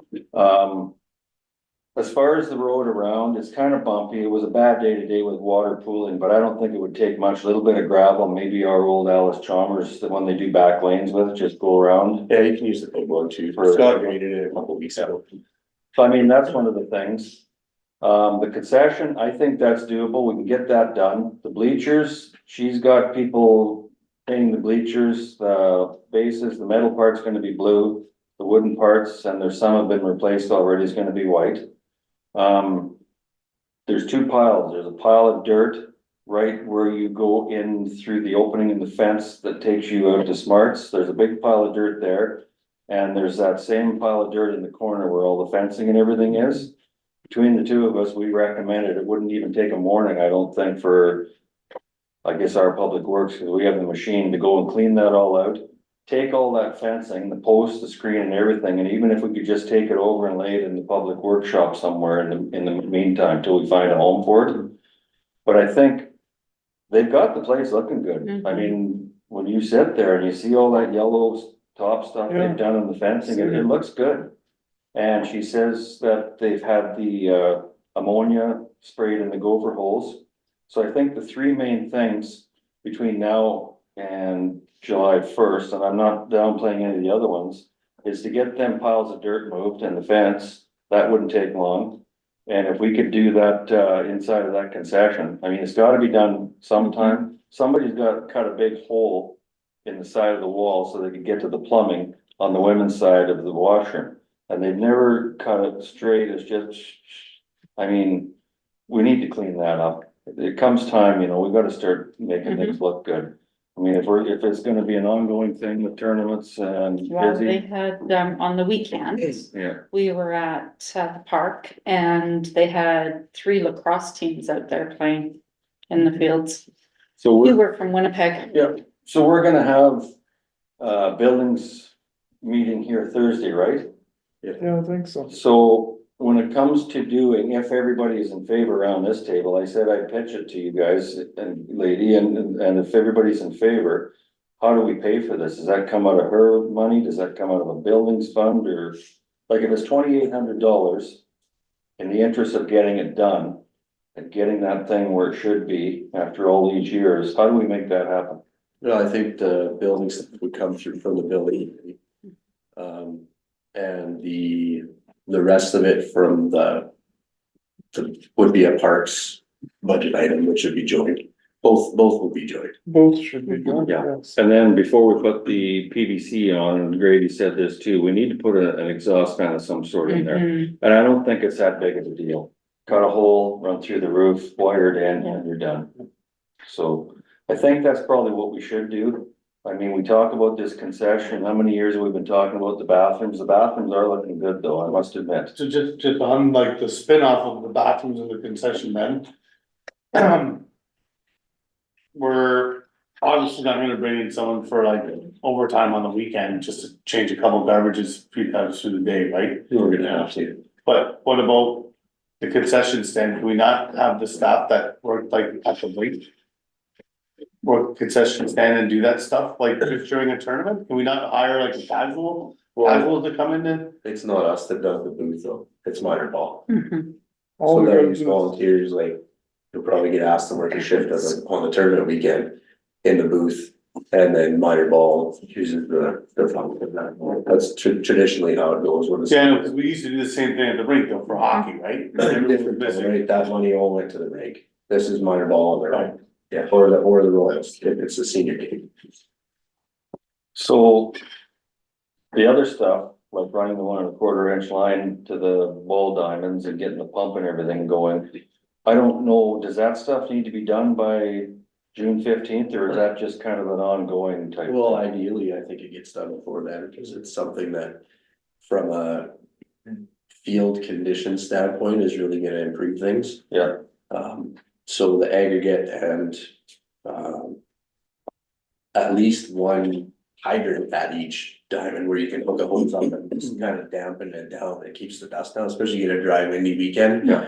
It's not fun to play in that, so. There is some things to start with that I think could be done soon to make it 100 times better, Yeah. and then you can expand on that over the next. I don't think that the mold is as major of an issue as what it's made out to be, so I think that's one of the things. Because it, you know, if we don't do something, it will get worse. So if we can clean it up, put some ventilation in there and put some of this, like, it's not that big of an area. Cause really it's a shower and stuff and it's in there and there's really no air movement, right? That's kind of Yeah. what's going on. And then the water though, with the drinking water, that got water there because that stuff from CN though. So if we put taps out to the diamonds, we gotta put non-drinking water on like the brand and stuff you can drink from the tap, right?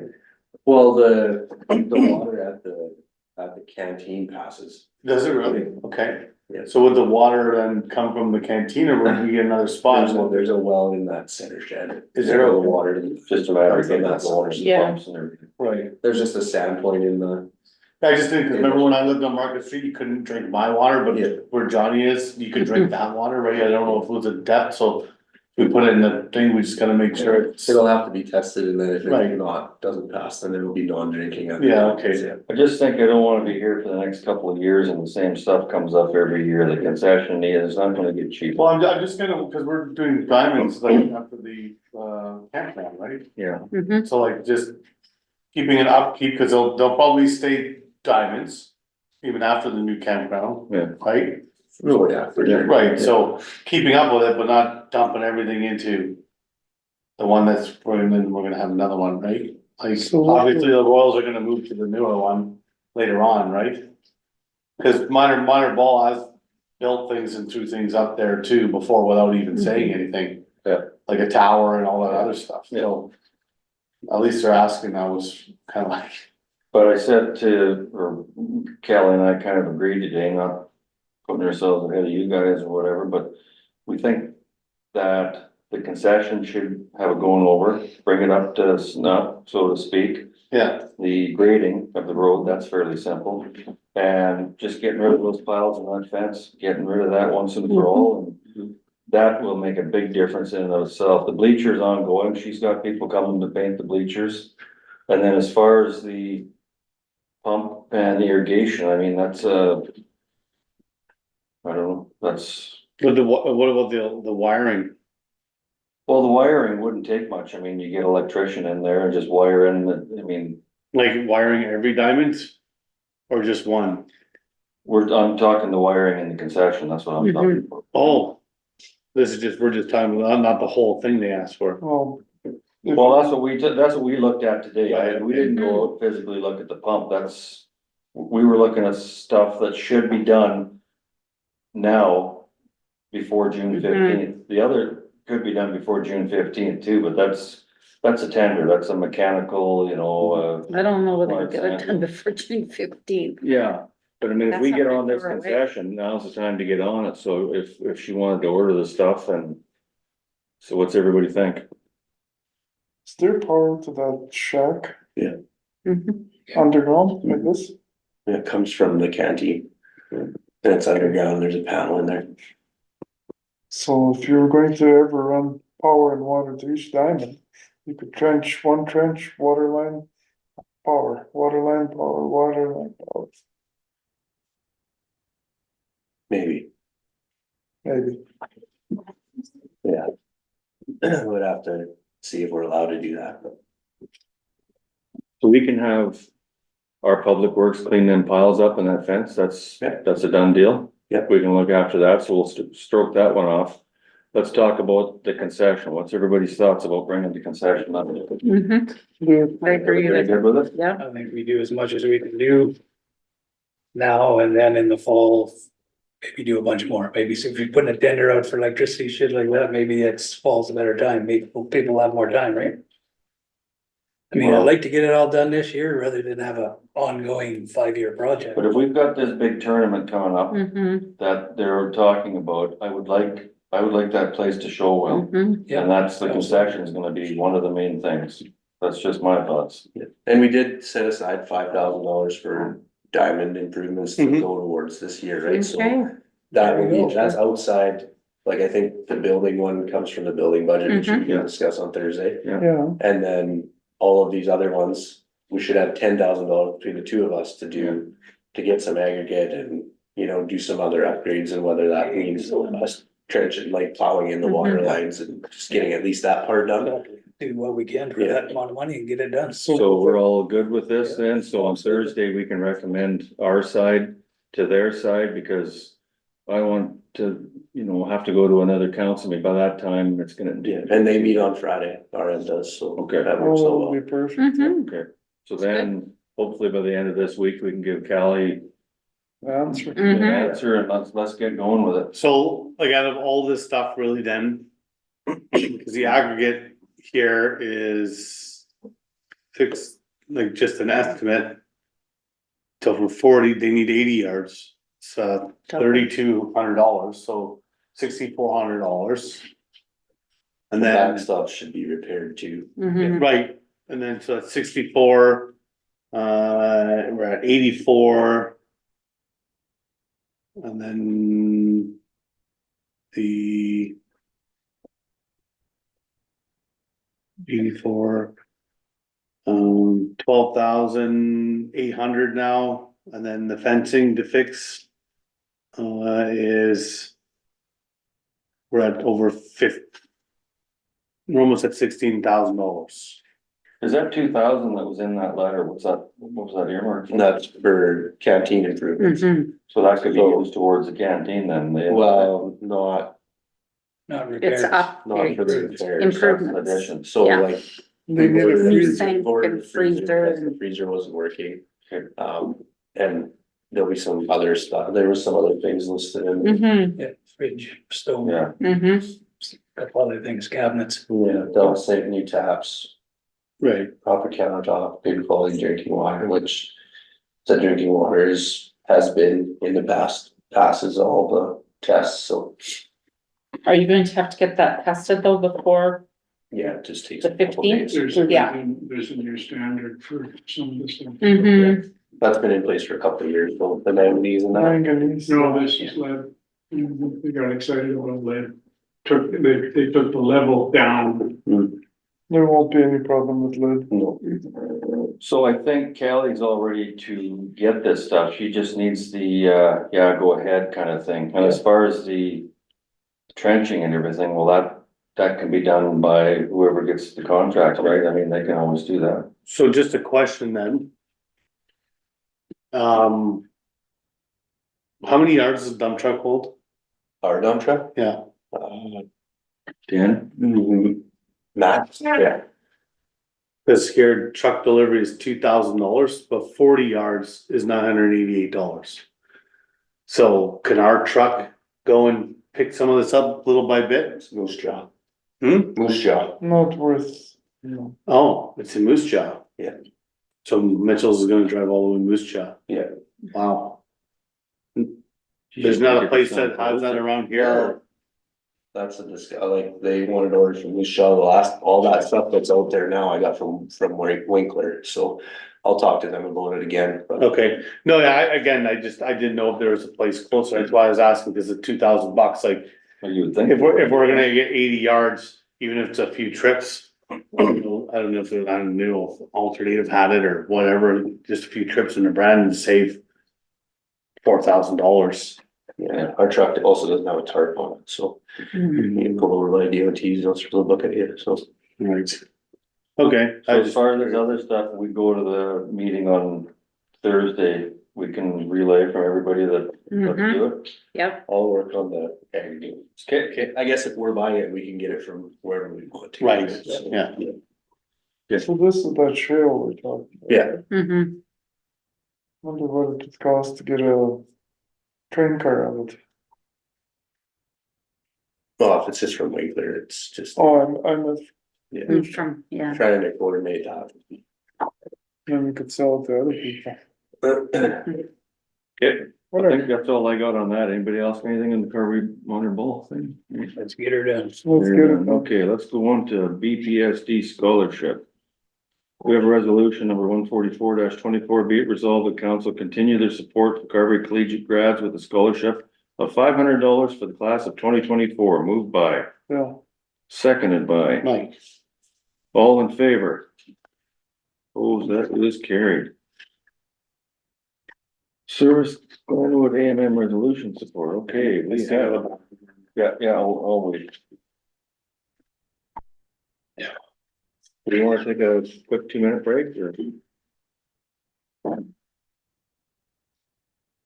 Resolution number one. I'm gonna read this resolution number 145-24. Whereas municipalities may, hello? Resolution number 145-24. Whereas municipalities may by law change the speed limits on municipal roads under their authority within municipal boundaries. And whereas the Minister of Infrastructure is responsible for setting speed limits on roads under provincial authority, requiring municipalities to obtain approval to change speeds limits on portions of provincial trunk highways and provincial roadways within urban areas, resulting in significant delays in the implementation of recommended changes. And whereas as the municipality, we know best the traffic flows and the safety concerns within our community. And therefore, the ability to regulate the speed limits on portions of provincial roadways within the urban area should be the responsibility of the municipality. Therefore, be it resolved that the AMM lobby the province of Manitoba to authorize municipalities to set the speed limit on designated portions of PTH and PR roadways traveling through urban areas. Moved by, Mike, seconded by. yeah. Is there any discussion? That's pretty straightforward, isn't that it? might help us out on our. Yeah. Mm-hmm. Yeah. Okay, all those in favor? Opposed, that is carried. We have resolution number 146-24. Whereas provincial roadways which pass through towns within Manitoba are considered as designated roadways. Whereas it is the long-standing practice of the province of Manitoba to construct and maintain only the main lanes, 4.5 meters on either side of the center line. Whereas this practice leaves municipalities with the responsibility to maintain and replace access infrastructure such as parking and surface drainage. Whereas local municipal governments do not have the financial resources to complete the necessary infrastructure upgrades and maintenance. Therefore, be it resolved that the AMN lobby the province of Manitoba to assist municipalities with the infrastructure. Moved by, seconded by. Yep. Johnny. Pretty straightforward. Any comment, question? Then I will call for the question. All those in favor? Opposed, that is carried. Moving on, Town of Carberry, Westman Regional Library, citizen rep. We still don't have one. Right. Any ideas, any suggestions? Anybody knows anybody, send them forward, we're gonna put a little information sheet together for Lori to hand out at the library to people that she thinks might be interested, so. Good. Okay. J, EDAM award ceremony. We've got a resolution, number 14724. Be it resolved that council and staff be authorized to attend the EDAM award ceremony on May 30th, 2024, with costs to include tickets and mileage. Moved by. Yep. Seconded by. Yeah, Does everybody know what this is? Mm-hmm. All those in favor?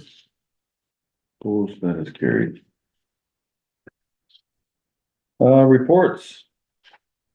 We have a report from youth counselor Ethan Downey. Mr. Downey, you are up. So there's quite a few very large things happening right now. Okay. Just about 3 hours ago now, about 22 students left on the Quebec trip. So they'll be heading to Quebec City for a couple of days and then Montreal for a couple of days. Wow. Then we had 8 students at Carberry Collegiate. They were among grade 11 and 12. They were selected for a project. It's called the SEER project. It's essentially a research project using drones. This project in particular, or this branch of the project in particular, focused on agriculture and using drones to spot diseases within agriculture. I was one of the lucky few that were chosen. So we went to Nipawin for 3 sessions and wrote an exam. And so now the 8 of us who went all have our pilot's license for minor drone operations. We have the spring band concert coming up on June 5th. That will include everyone from grade 7 band to the senior band. May 24th, we are hosting a Run in the Sun for grade 5s and 6s. That'll be at Spruce Woods, and we'll be having Nipawin, Eden, and Brookdale participating. We'll be having several phys ed classes return to the Carberry swimming pool within the following weeks. We had a tornado drill today. It's our first one in a little while, especially with last year, the tornado warnings. We felt that and having tornado season coming up, we felt that it was important to have one. So we had one today. We have mixed double one team, I guess, from mixed double badmintons participate in provincials. And then for sports, for other sports, we have softball, lacrosse, and track and field all up and running. Conclude your report? Yep. Thank you very much. I have a question to ask you. So with the Mental Health and Wellness Day, what have you heard, if anything? Like, what's the general buzz around the school about it? Have you heard any much comments or? It was very well received off the start. When we were kind of exploring the different booths, it was very interesting to see all the different things that they had to offer, and everyone, like, there seemed to be genuine interest. The breakout sessions that we had addressed a lot of problems, and it was good for teens especially to recognize, and especially in my group, we were able to recognize that these are problems among teens and how we can fix them. We overall thought it was a good day. Good, glad to hear it. Okay, anybody else have any questions for me? Hearing none, we have the CAO report. I didn't submit one, but I'll kind of give you a rundown. I guess obviously healthcare has been a big part of my time in the last while. The mental wellness day, some big announcements obviously that we've been a part of. We had closed the office on April 23rd, 6, so the three of us, Kara was away, the three of us, Tricia, Teresa and I attended the MMA Leadership Summit. Which is a professional development opportunity for us, and it was a pretty good day, excuse me, pretty good day for the most part. Other than the AI presentation, the presentation wasn't vetted before it was given, and the guy basically built Google right in front of us. So about 10 minutes in, he lost the entire room at the same time. He was on Zoom, so he couldn't hear us. Was just like, we were on mute or whatever, but he lost the whole room, and he basically went through how to code an AI program. And in the end, he just searched the topic that he asked everybody about at the start, and I'm like, you just built Google, like, in about 20 minutes, right, 30 minutes, so. Other than that, though, it was really good. We had the Lieutenant Governor was there to kind of kick it off, and she now is sponsoring an award every year for professional excellence, basically, for administrators in the province. Nice. Starting next year at the Leadership Summit, there'll be an award for leaders in administration. That's great. And I'm also just started last week, I'm taking some asset management training. There's a $1,500 course offered for $150, so I jumped at the chance, and we're working through that, and we basically work on our own asset management plan as part of the course. So coming out at the end, I'll have a start Yeah. on our asset management program. So that's a couple days, couple afternoons a week right now, doing that online. Good. Anybody, any questions? I'm just reading something down here. Lots of work. Okay, good, thank you, Grady. Public Works report.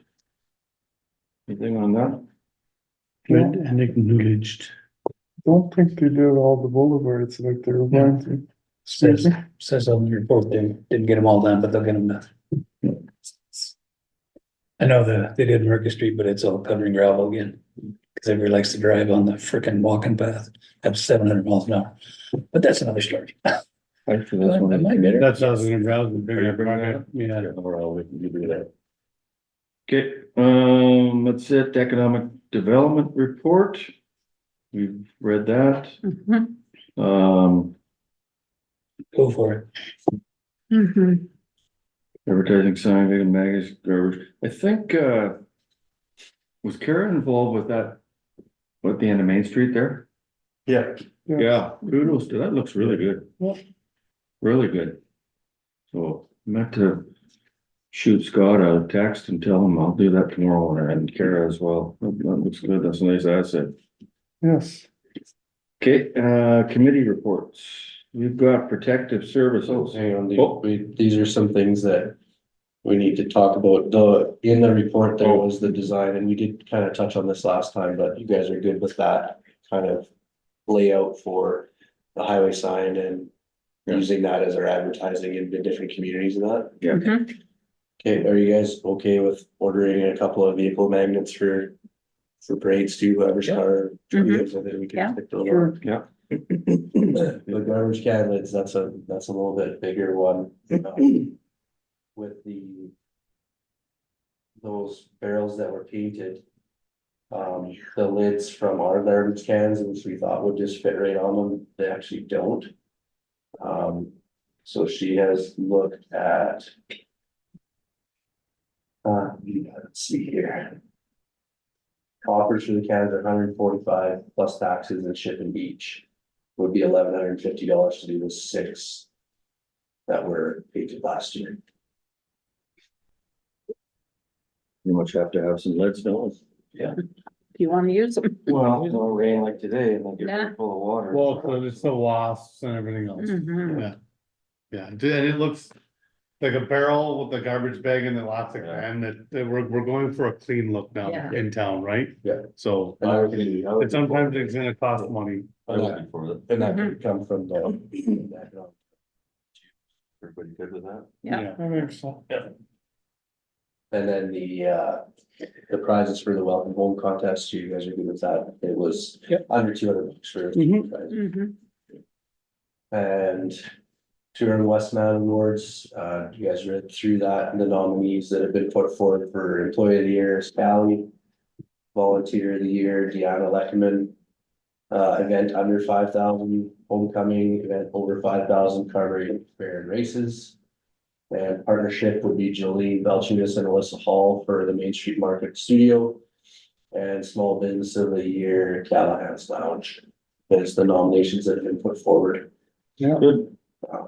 I'll look into, does anybody want to represent council at the awards banquet? That's June 12th as well, which is our open house for tax, but you guys don't have to be here for that one. So you can let me know. Well, you know what, if there's awards, I'll probably be there anyways. You probably will So, be. yeah. Junior West Bend. You go too. Yeah. Because we've had someone, but I'll be there anyway. I think that far. I don't know. Where's it in? I don't know, but I think serves, but I'll have to check. Good. You done with that? Committee reports, protective services, anything on that? thank you. Oh, Oh, but thank you to Shiloh and Neepa and Austin. and Austin. Yeah. For all the help there last weekend, I guess, you could say, Yeah, that's why. and Callahan's donated. Yes. Mhm. Some pizzas for us. Okay, For the recharge at 11:30 when we were midnight when we were all done. Breakfast is June 15th. Same as usual menu. We are stopping an hour earlier though, because we want to go to Dauphin to attend the unveiling of their memorial up there, so.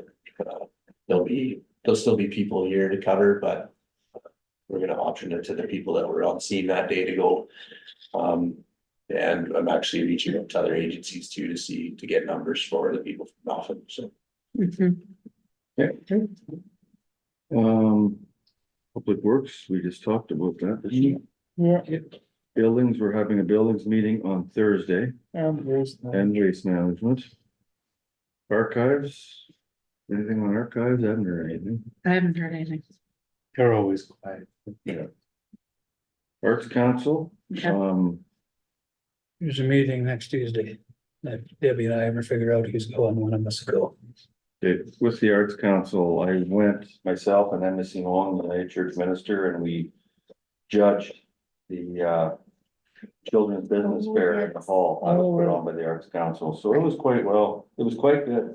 We went around, we had questions. I went there with about $50 and I come home with 20 because I had to buy stuff at every booth.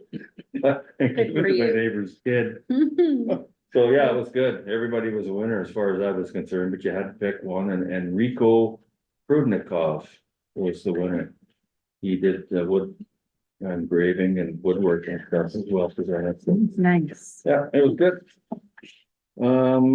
Cemetery. Cemetery, we're going to have a meeting sometime in the near future, but we're kind of shocked at the cost of repairing the Yeah, we got a windmill. situation at the cemetery there with the windmill, so we don't know where we're at. There's. Gotta make some kind of a decision of what we're doing. Sounds expensive. Yeah. Other than that- Place is what it was supposed to be, I think. Other than that, I think everything else is okay. Okay, museum. There's a meeting tomorrow. Yeah. Handy Van Seniors. We haven't had a meeting lately. Have we got? There's one coming up. I think I still get the emails for it. When is it? I'll show you up. Okay. Library. There's a meeting coming up. I'll be able to report next meeting. Health action, I think we touched on that. Mhm. Planning. Next meeting is in November. What did we discuss at the last one? Anything earth shattering? No. Just a couple of subdivisions somewhere outside of town and that. May 28th. 20. Rec board, I didn't make the last rec board. Were you there, Debbie? Yes, I was. A lot of the talk at the rec board was the ball upgrades that took most of the meeting. Okay. And their presentation as to what they needed and what they wanted. So that's why there was two lists. Yeah, and just putting, minor ball under the umbrella, And there's a new sign going up in the building right here? Yeah. Yeah, good. the outside of the building. Yeah. Yeah, Okay, that's as far as I can remember. it. It's been a long day. I hear ya. White mud, anything on Sorry. white mud? At a meeting, I don't know, I guess it was 3 weeks ago now, and McGregor. Basically, same problems, same projects as the last meeting I attended to you, not much changed. All right, we got resolution number 14824. Be it resolved that all reports be received by council as provided or presented. Moved by Mike. Seconded by. Yep. All those in favor? Opposed, that is carried. Communications, Manitoba, hire 100 doctors in 2024. That was kind of one of the gist of the announcement, is hiring 100 doctors in Manitoba. Basically speaks for itself. Nothing more on that, is it really, or? No. Childcare funding grants? They're just funding some childcare facilities in the province. We weren't on that list again, were we? That's is a little bit different than that first Oh, program. okay. Manitoba homeowner tax credit? That's like $1,500 for next year. Yeah. MPI speed sign program.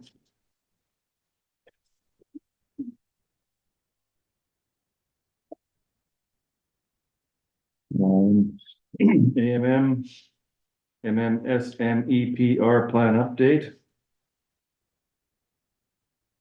Nothing on that? Well, most of this is information. Yeah. Yeah. You want me to go through all this or? I think really the one we need to deal with is the last one. Oh, yeah, okay, so that's Oh, yes. municipal northern relations, okay, MTI emergency plan. Dolphin Main Street reconstruction for. That's one that I think is worth discussion too.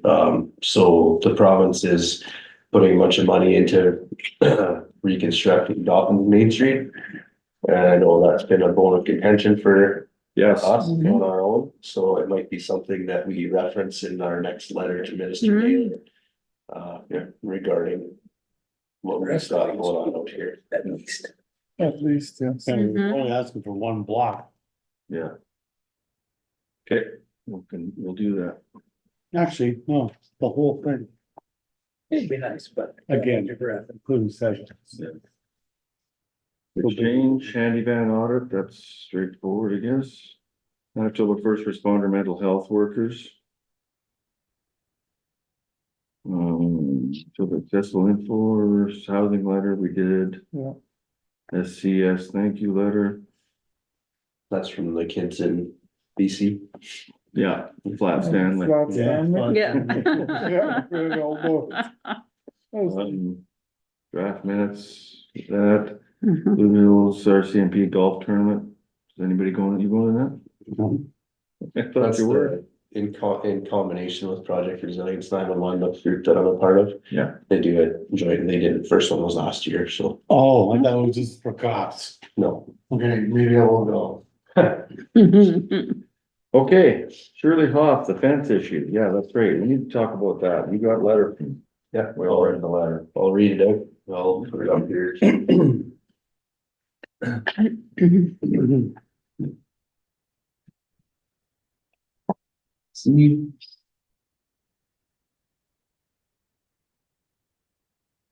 Right. Here, you want to scroll down one, I'm gonna read it on here. So it's addressed to mayor and council, there's been an ongoing dispute with our neighbors and the placement of their temporary fence. I told them they could not put it there as it was non-consensual. They say our fence line 1 foot off the property line is now where our new property line is now our new property line. We removed a hedge which was on our surveyed line that they claim was their privacy fence. Now we are supposed to replace it. When we did not they took matters into their own hands. Everyone we talked to say we have to give them till spring, and now it is the middle of May. Or now to the middle of May. The planning district sent them a letter, which I'm sending you a copy. When this was first built, I contacted the town office and 2 men came out and said they can't do this and had to be taken before council and took my survey papers. My mistake for thinking this was taken before council. I need help if there are any questions, please contact me or my husband and phone number. And thank you, Shirley Hoff. Please excuse writing errors as I am upset, stressed and depressed. So the letter that was sent to the planning district is here as well. And basically just outlines that the fence, if it's on the property line, needs to be consensual. And that if they're gonna build a new fence, then the CPD is requesting a survey be prepared. And then gives the dimensions for the fences. That sort of thing. And then the surveys are attached here too. Is that what this is? Or- Yes. Yeah.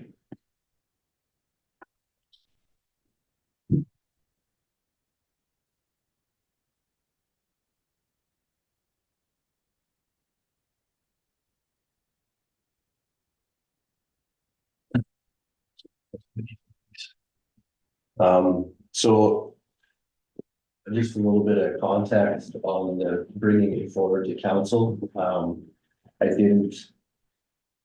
When it first started, kind of going on, I did refer the Hoffs to the Cypress Planning District because they're the ones that deal with fences, etc. I know Rachel was back and forth on that a number of times.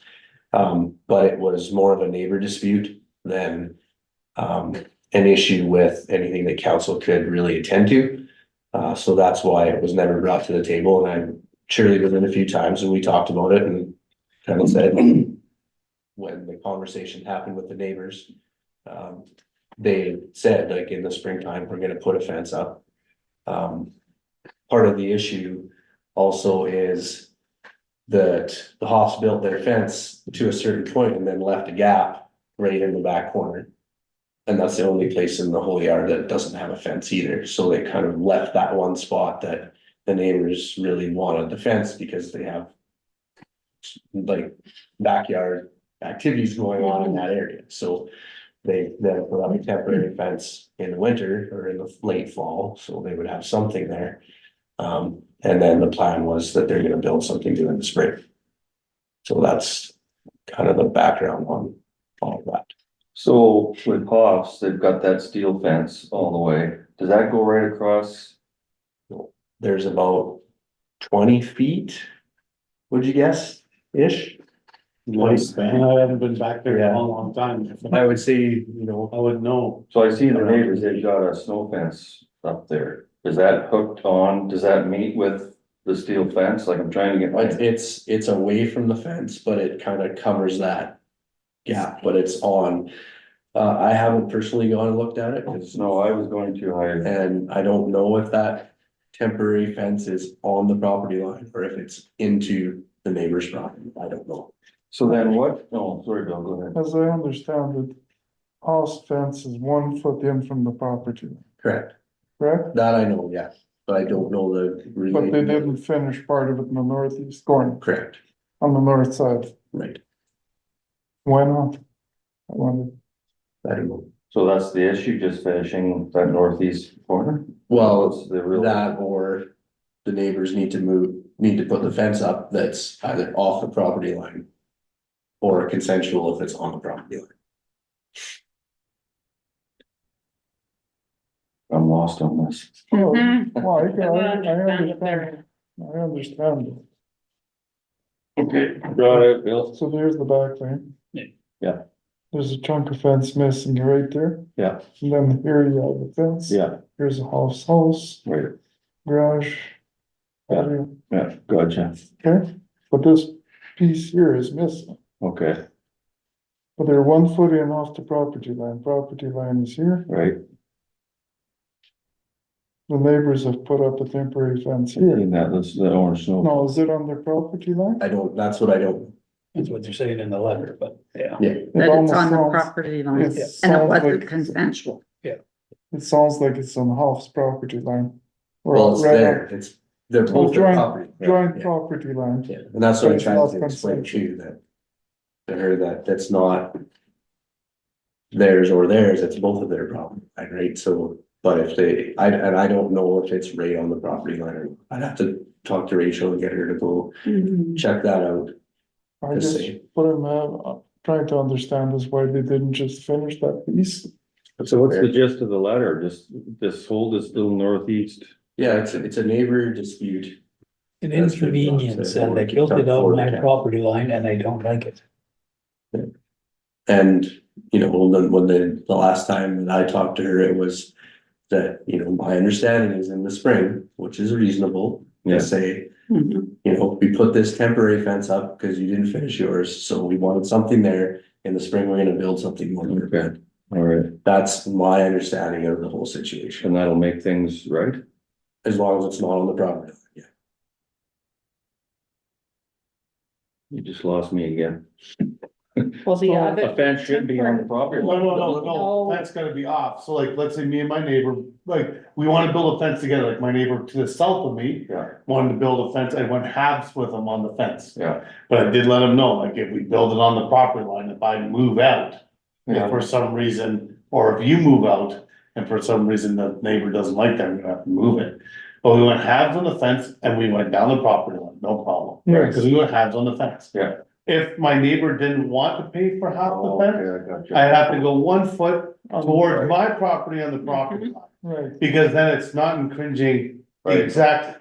And if I was gonna get a fence made, a surveyor has to come in and do a proper survey, so that way you're not infringing on your neighbor's property, right, or giving up too much of your own. Mhm. But now, since I agreed with my neighbor, there was pins there, we Right. agreed on it, we're sharing it.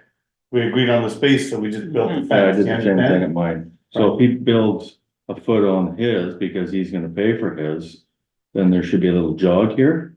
yeah. I think that's the issue as well, that it jogs onto the property. That's why most neighbors share a fence, they split a fence, Yeah. you don't have, like, you're not building a whole. Like, for example, my neighbor to the north, Mhm. he could have like asked you, like, oh, can I just butt my fence up to your wooden fence, and he wouldn't have to put in that span of chain link. Yeah. Going the whole way to make an alleyway, right? Yeah. But because they didn't wanna do that, they went on their own property line, they built a whole big fence, but that's what it stops all these little alleyways of where things grow up and, Mhm. you know, cats and whatever else, right? So Mhm. where do we fit in on this? I think Yeah, No, nothing.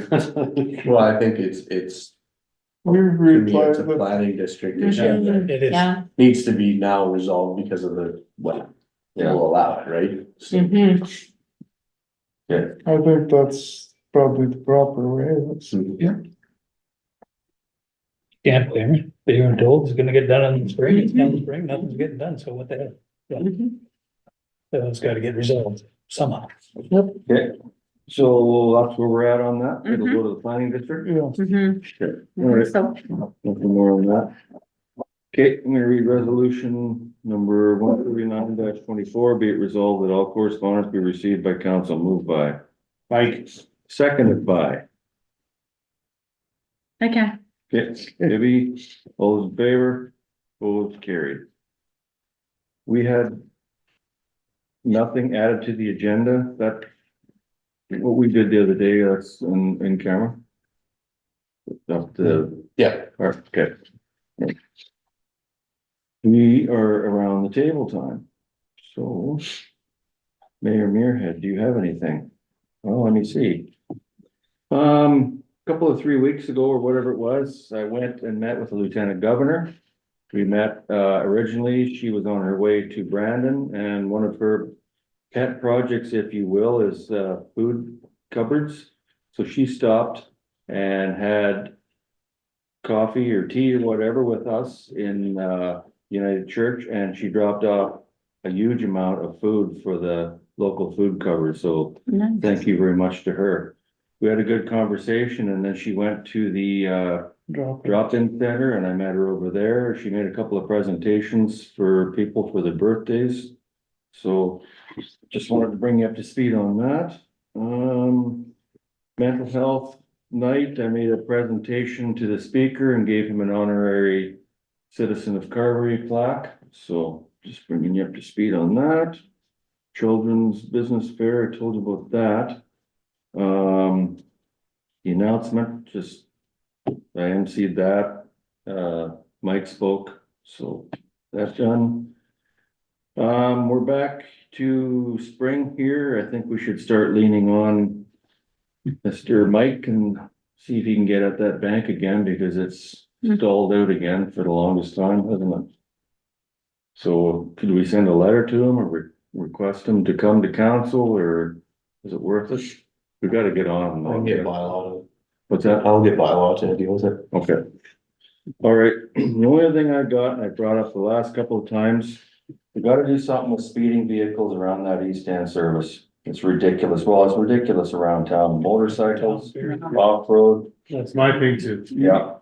So with East End, I see it every night. It's the same players. They come in, they fuel up, they get their subway, they do whatever, and as soon as they hit first, it's right to the mat. Yeah. And it's gotta stop. Loud mufflers, it's making everybody around town mad. I've heard lots of complaints about it, so I don't know. I know I brought it up before, and it's probably not doable about speed bumps out there. I've talked to the owner of East End. I mean, what can they do other than put signs up and stop speeding out of our place? A lot of these trucks and vehicles, they're in and out of East End all evening long. It seems to be the hub. But even if we could get highways to put some, you know, digital speed. Yeah, police. Yeah, we need to get RCMP on that. I know they come out, but I mean, it's hit and miss. How are you supposed to know when this Well, happens? we can move those signs, right, Grady, the digital sign we can move to First Avenue, that's what they're made to do, right? So we can just move it from the school to First. And like, it's a town-wide problem, like, so just so we're not, you know, I Yeah, go ahead, yeah. so I'm not trying to steal your thunder, Ray, but it's in my thing too, so might as well skip it. Yeah, So like, now it's warm out, you know, the kids are playing, everyone's outside more, whatever, right? And it's just like, stop sign after stop sign getting blown, whatever, it's like beating a dead horse, and I know the RCMP are busy, but I know they're usually pretty good at coming, like, yes. And they like, have been. Yeah, They and they have been, so like, again, Pardon me. like, if I can take down a license plate in a car, especially the description of the person who's driving it. Cause I seen a black Chevy today after what, like 5:30, I was picking up Milo. Like, anyways, from Home Hardware to East End, he was doing about 70 or 80. Yeah. It's 30. yeah. It's I've reported one already, like since last meeting. I've got a reported one. I think that one has been taken care of. I haven't seen the guy again, but I know who the players are and I will report them again.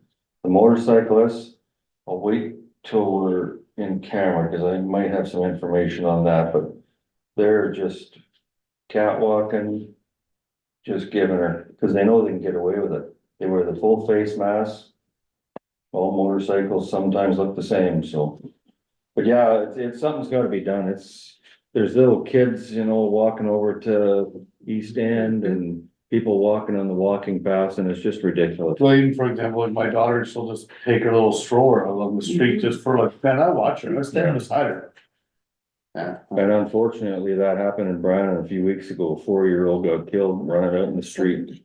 So we gotta really watch. Anyways, that's all I got. We'll go to Deputy Mayor Kalinowicz. Well, I'm just happy about the healthcare announcement. But one thing I've noticed, First Avenue was just repaved. There's bad spots on it already. It's gravel by the crosswalk, not far from the crosswalk. Couple other spots too. The other thing, when they pave these streets, they don't put any gravel back on the shoulders. So now you got a drop off of about 4 to 6 inches all the way along, which is dangerous. You get one wheel off there and you're gonna end up upside down. We gotta get after them about this paving on Main Street too. Highways Department. There's nothing, no report from Sirius. Are they ever around town or? I have a meeting with them one of these days coming up, so These guys aren't panning out, either, in my opinion. we're having a discussion about that this week. Like, you never see them. I would think they'd pull a surprise visit every so That's gonna be part of the discussion. often. And the last thing is the town shop, the old town shop, when is it coming down? Oh, right. That's my thing too. Strike. I did reach out to them today and I didn't get around to it, so I'm gonna reach out this week. We got insulated tarps in there, we got, a lot of lumber that will be salvageable, Mm-hmm. heaters, a lot of things that we should be already watching for. Mhm. We gotta get it done. And that's all I have. They did reach out to me probably a month ago or better and said they had room in their schedule, but I didn't let them go because they're still too cold. Yeah, So I will reach out to them tomorrow. let's get this thing done and out of the way. That it, Bill? That's it. Okay, Counselor Anderson. Pretty much covered everything that I had to. I'll really figure out who's, you're gonna send me an email or Yeah. a text? Yeah. I'll just, I will stop in tomorrow and see Grady, but if you're gonna send me, whether you're on or I'm on. Yeah. When I was, I have and if it's you, I'll Great. send you the Yeah. email that I got. Okay. As long as it works this time, last time it came back error. I don't know why. You done? That it, Johnny? That's it. Counselor Ray. I just have some questions. The railway track out here on number 5 going out of town, Yes. is that ours or I was, highways? Is it highways? Cause that whole thing is a mess out there. Yeah. Okay, and the other question I had is since we're touching on old buildings and cleaning up the town, what is our bylaws or whatever for around homes for keeping them neat, tidy? Strict, we changed all that, Okay, yeah. so how enforcing are we? with Well, that? that's Brady, we haven't talked That, with serious. that. Yeah. whole thing? Serious. Okay, There has been like you get 1, 2, 3 warnings. If they're after 3 warnings, we can get somebody to go in there and clean the place up and build okay, There are a Just lot asking. of derelict and like Yeah. unkept yards, I know, especially Yeah. this time of year, beginning of spring, it's. well, I'm, yeah, them. Last Yeah. term, that was our big thing. Yeah. If you have specifics, just let me know and I'll pass it. Yeah. and that's all I, That's it? There's some teeth to the barn now. Before there was no teeth. yeah. Like I was just But I wondering agree how with you, that, we gotta get on that. Well, and just in some areas that are very noticeable when we're having events like the minor balls. Yeah. Things and Yeah. the school. I think I know your time on opportunities that and came up before too. Yeah. Yeah, No, you know. absolutely. We're trying to make the town look nice for people to be attracted to come and stay here, so. Yep. We need to. Duly noted. Stuff, Okay, thank you. Counselor Sudak. Yeah, I said, talk about, I noticed that if you're trying to go to the Diamonds or whatever, is that parking on walkways. So again, you're gonna talk to Mhm. Sirius. There's people that, John could probably test to a degree, you go for big walks. There's people that use that as like a park, like they park right on the walkway. Mhm. So either we're gonna put something up as like a barrier or start ticketing people that do that, because, and you just even around town, like, I saw two cars, I was gonna pull up the post office and go right. And there's a car already parked in the yellow and another one pulled up behind it, 'cause thought it was small enough and it was blocking the friggin' road. Yeah. Like to go into the post office, so when you get some in the summertime now and like winter, I'm a little, I don't really complain much because you wanna get in some, whatever. And there's snow everywhere, but summertime, 3 feet to walk. And block the road just because you're too lazy to get out to go to the walk around the post office. Yeah. Thing, and then parking on the walkway, which we paid for. Like people can't even access it and whatever, so there's no point in that. Parking on the road, there's about 20 different places. Yeah. Parking's bad. We need, if you're talking to Sirius, maybe we need them to do a sweep of town for. That's what I'm gonna ask. Yeah. I'm gonna get them some new things to focus on and Mhm. request that they step it up again, because they started out pretty good and Yeah. then it just kind of fizzled out, so. But even to like parking this on the like heavy vehicles on the boulevards and then, or like, Same again, Market Street, you'll park off the walking path, but up on the grass. Yeah. There, Mhm. so then when spring comes around, the town's gotta, if there's a certain property there, I see where the school bus always parks in the muck. Right, and then we gotta clean it up every year. They park the school bus in the muck. Yeah. So, I mean, But speaking of that, I don't mean to steal your thunder, but I forgot about that Market Street. I had a resident wondering if there could be delineators put on the walking path down there, same as there are out. those don't, like, that's why I said something that we gotta think about, like, because those don't stay up there, right? They're gone already. They're all ripped out. Yeah, Like, they're good for like a year, 2 years, and after that, after a few snowfalls and weather and whatever, and cold, what's the answer though? a guardrail. That's the only thing. That's the only time anywhere I've been where there's been a walking path like that, it's a freaking guardrail where. That's it. Well, it's protection if some car comes down there and goes out Yeah, of But control. how much is a guardrail, like we talked about? The other day, I was way over on the walking path and I missed the passenger mirror by maybe 3 inches. Well, that's what I mean. It's Yeah. a safety and risk. And they went by about 60 mph, of course. Cause normally you got a curb, right? Most places you got a sidewalk with a curb Mhm. and you're walking on the sidewalk and cars are off, you know. Maybe Normally, verbal the answer. That's, raised sidewalk, but then the water can drain, right? That's our problem, we're not ditches. yeah, That's our issue, cause I'd love to Right put beside. sidewalks in. No, but like a curb, Yeah, but then where's the water gonna? does it have to be a continuous curb or can you buy them temporary ones and leave gaps in between? Does that make a difference? But those small Goes on curbs, that like path again, already. like you look at the curb that was built for us on, my street, Yeah. Ravine, it's all torn up now. that's- Like, 'cause it just takes one, cause you don't know where the Oh, snow is at, yeah, right? And then it's yeah. just rip, the whole thing comes out and how much did that? Yeah, I'm just saying, maybe a little bit of enforcement, people start getting tickets, maybe and then they'll go back eventually, but for now. I'll tell you a story now, having said that. Somebody who was sitting in that back room tonight was at the post office and they're pulled in that yellow, of course, and there's 18 parking spots in front, but they stop in the yellow. yeah, Okay, so I'm pulling up to the stop sign, he backs up, backs this way to the stop sign and heads down Main Street Yeah. that way. See, Like, but what the hell? I've seen that done too. And I guess I brought them up last time, but maybe we look into those fire index signs. or Oh, something. yeah. oh, yeah, yeah. And then I was kind of thinking of it when the, you know. Cause even our backyard fires, right, like we're always kind of putting up the Mhm. signs. And then maybe if it's the winter time or whatever, then we can put like a different sign on there just to cover it or something, but just, I mean, it would be nice to have that for in town or for the fire department, cause. Yeah. How long does it go for you to spend? I know you still gotta do it in the RM, but. Even for town here, having your backyard fires or something like Saturday, like look how windy it was Saturday. I had to go and ask a guy to put a fire out, he was burning stuff right beside my fourplex and there was just smoke all over the place. Oh, they, In Why? that wind? Yeah, oh, yeah, Wow, wow.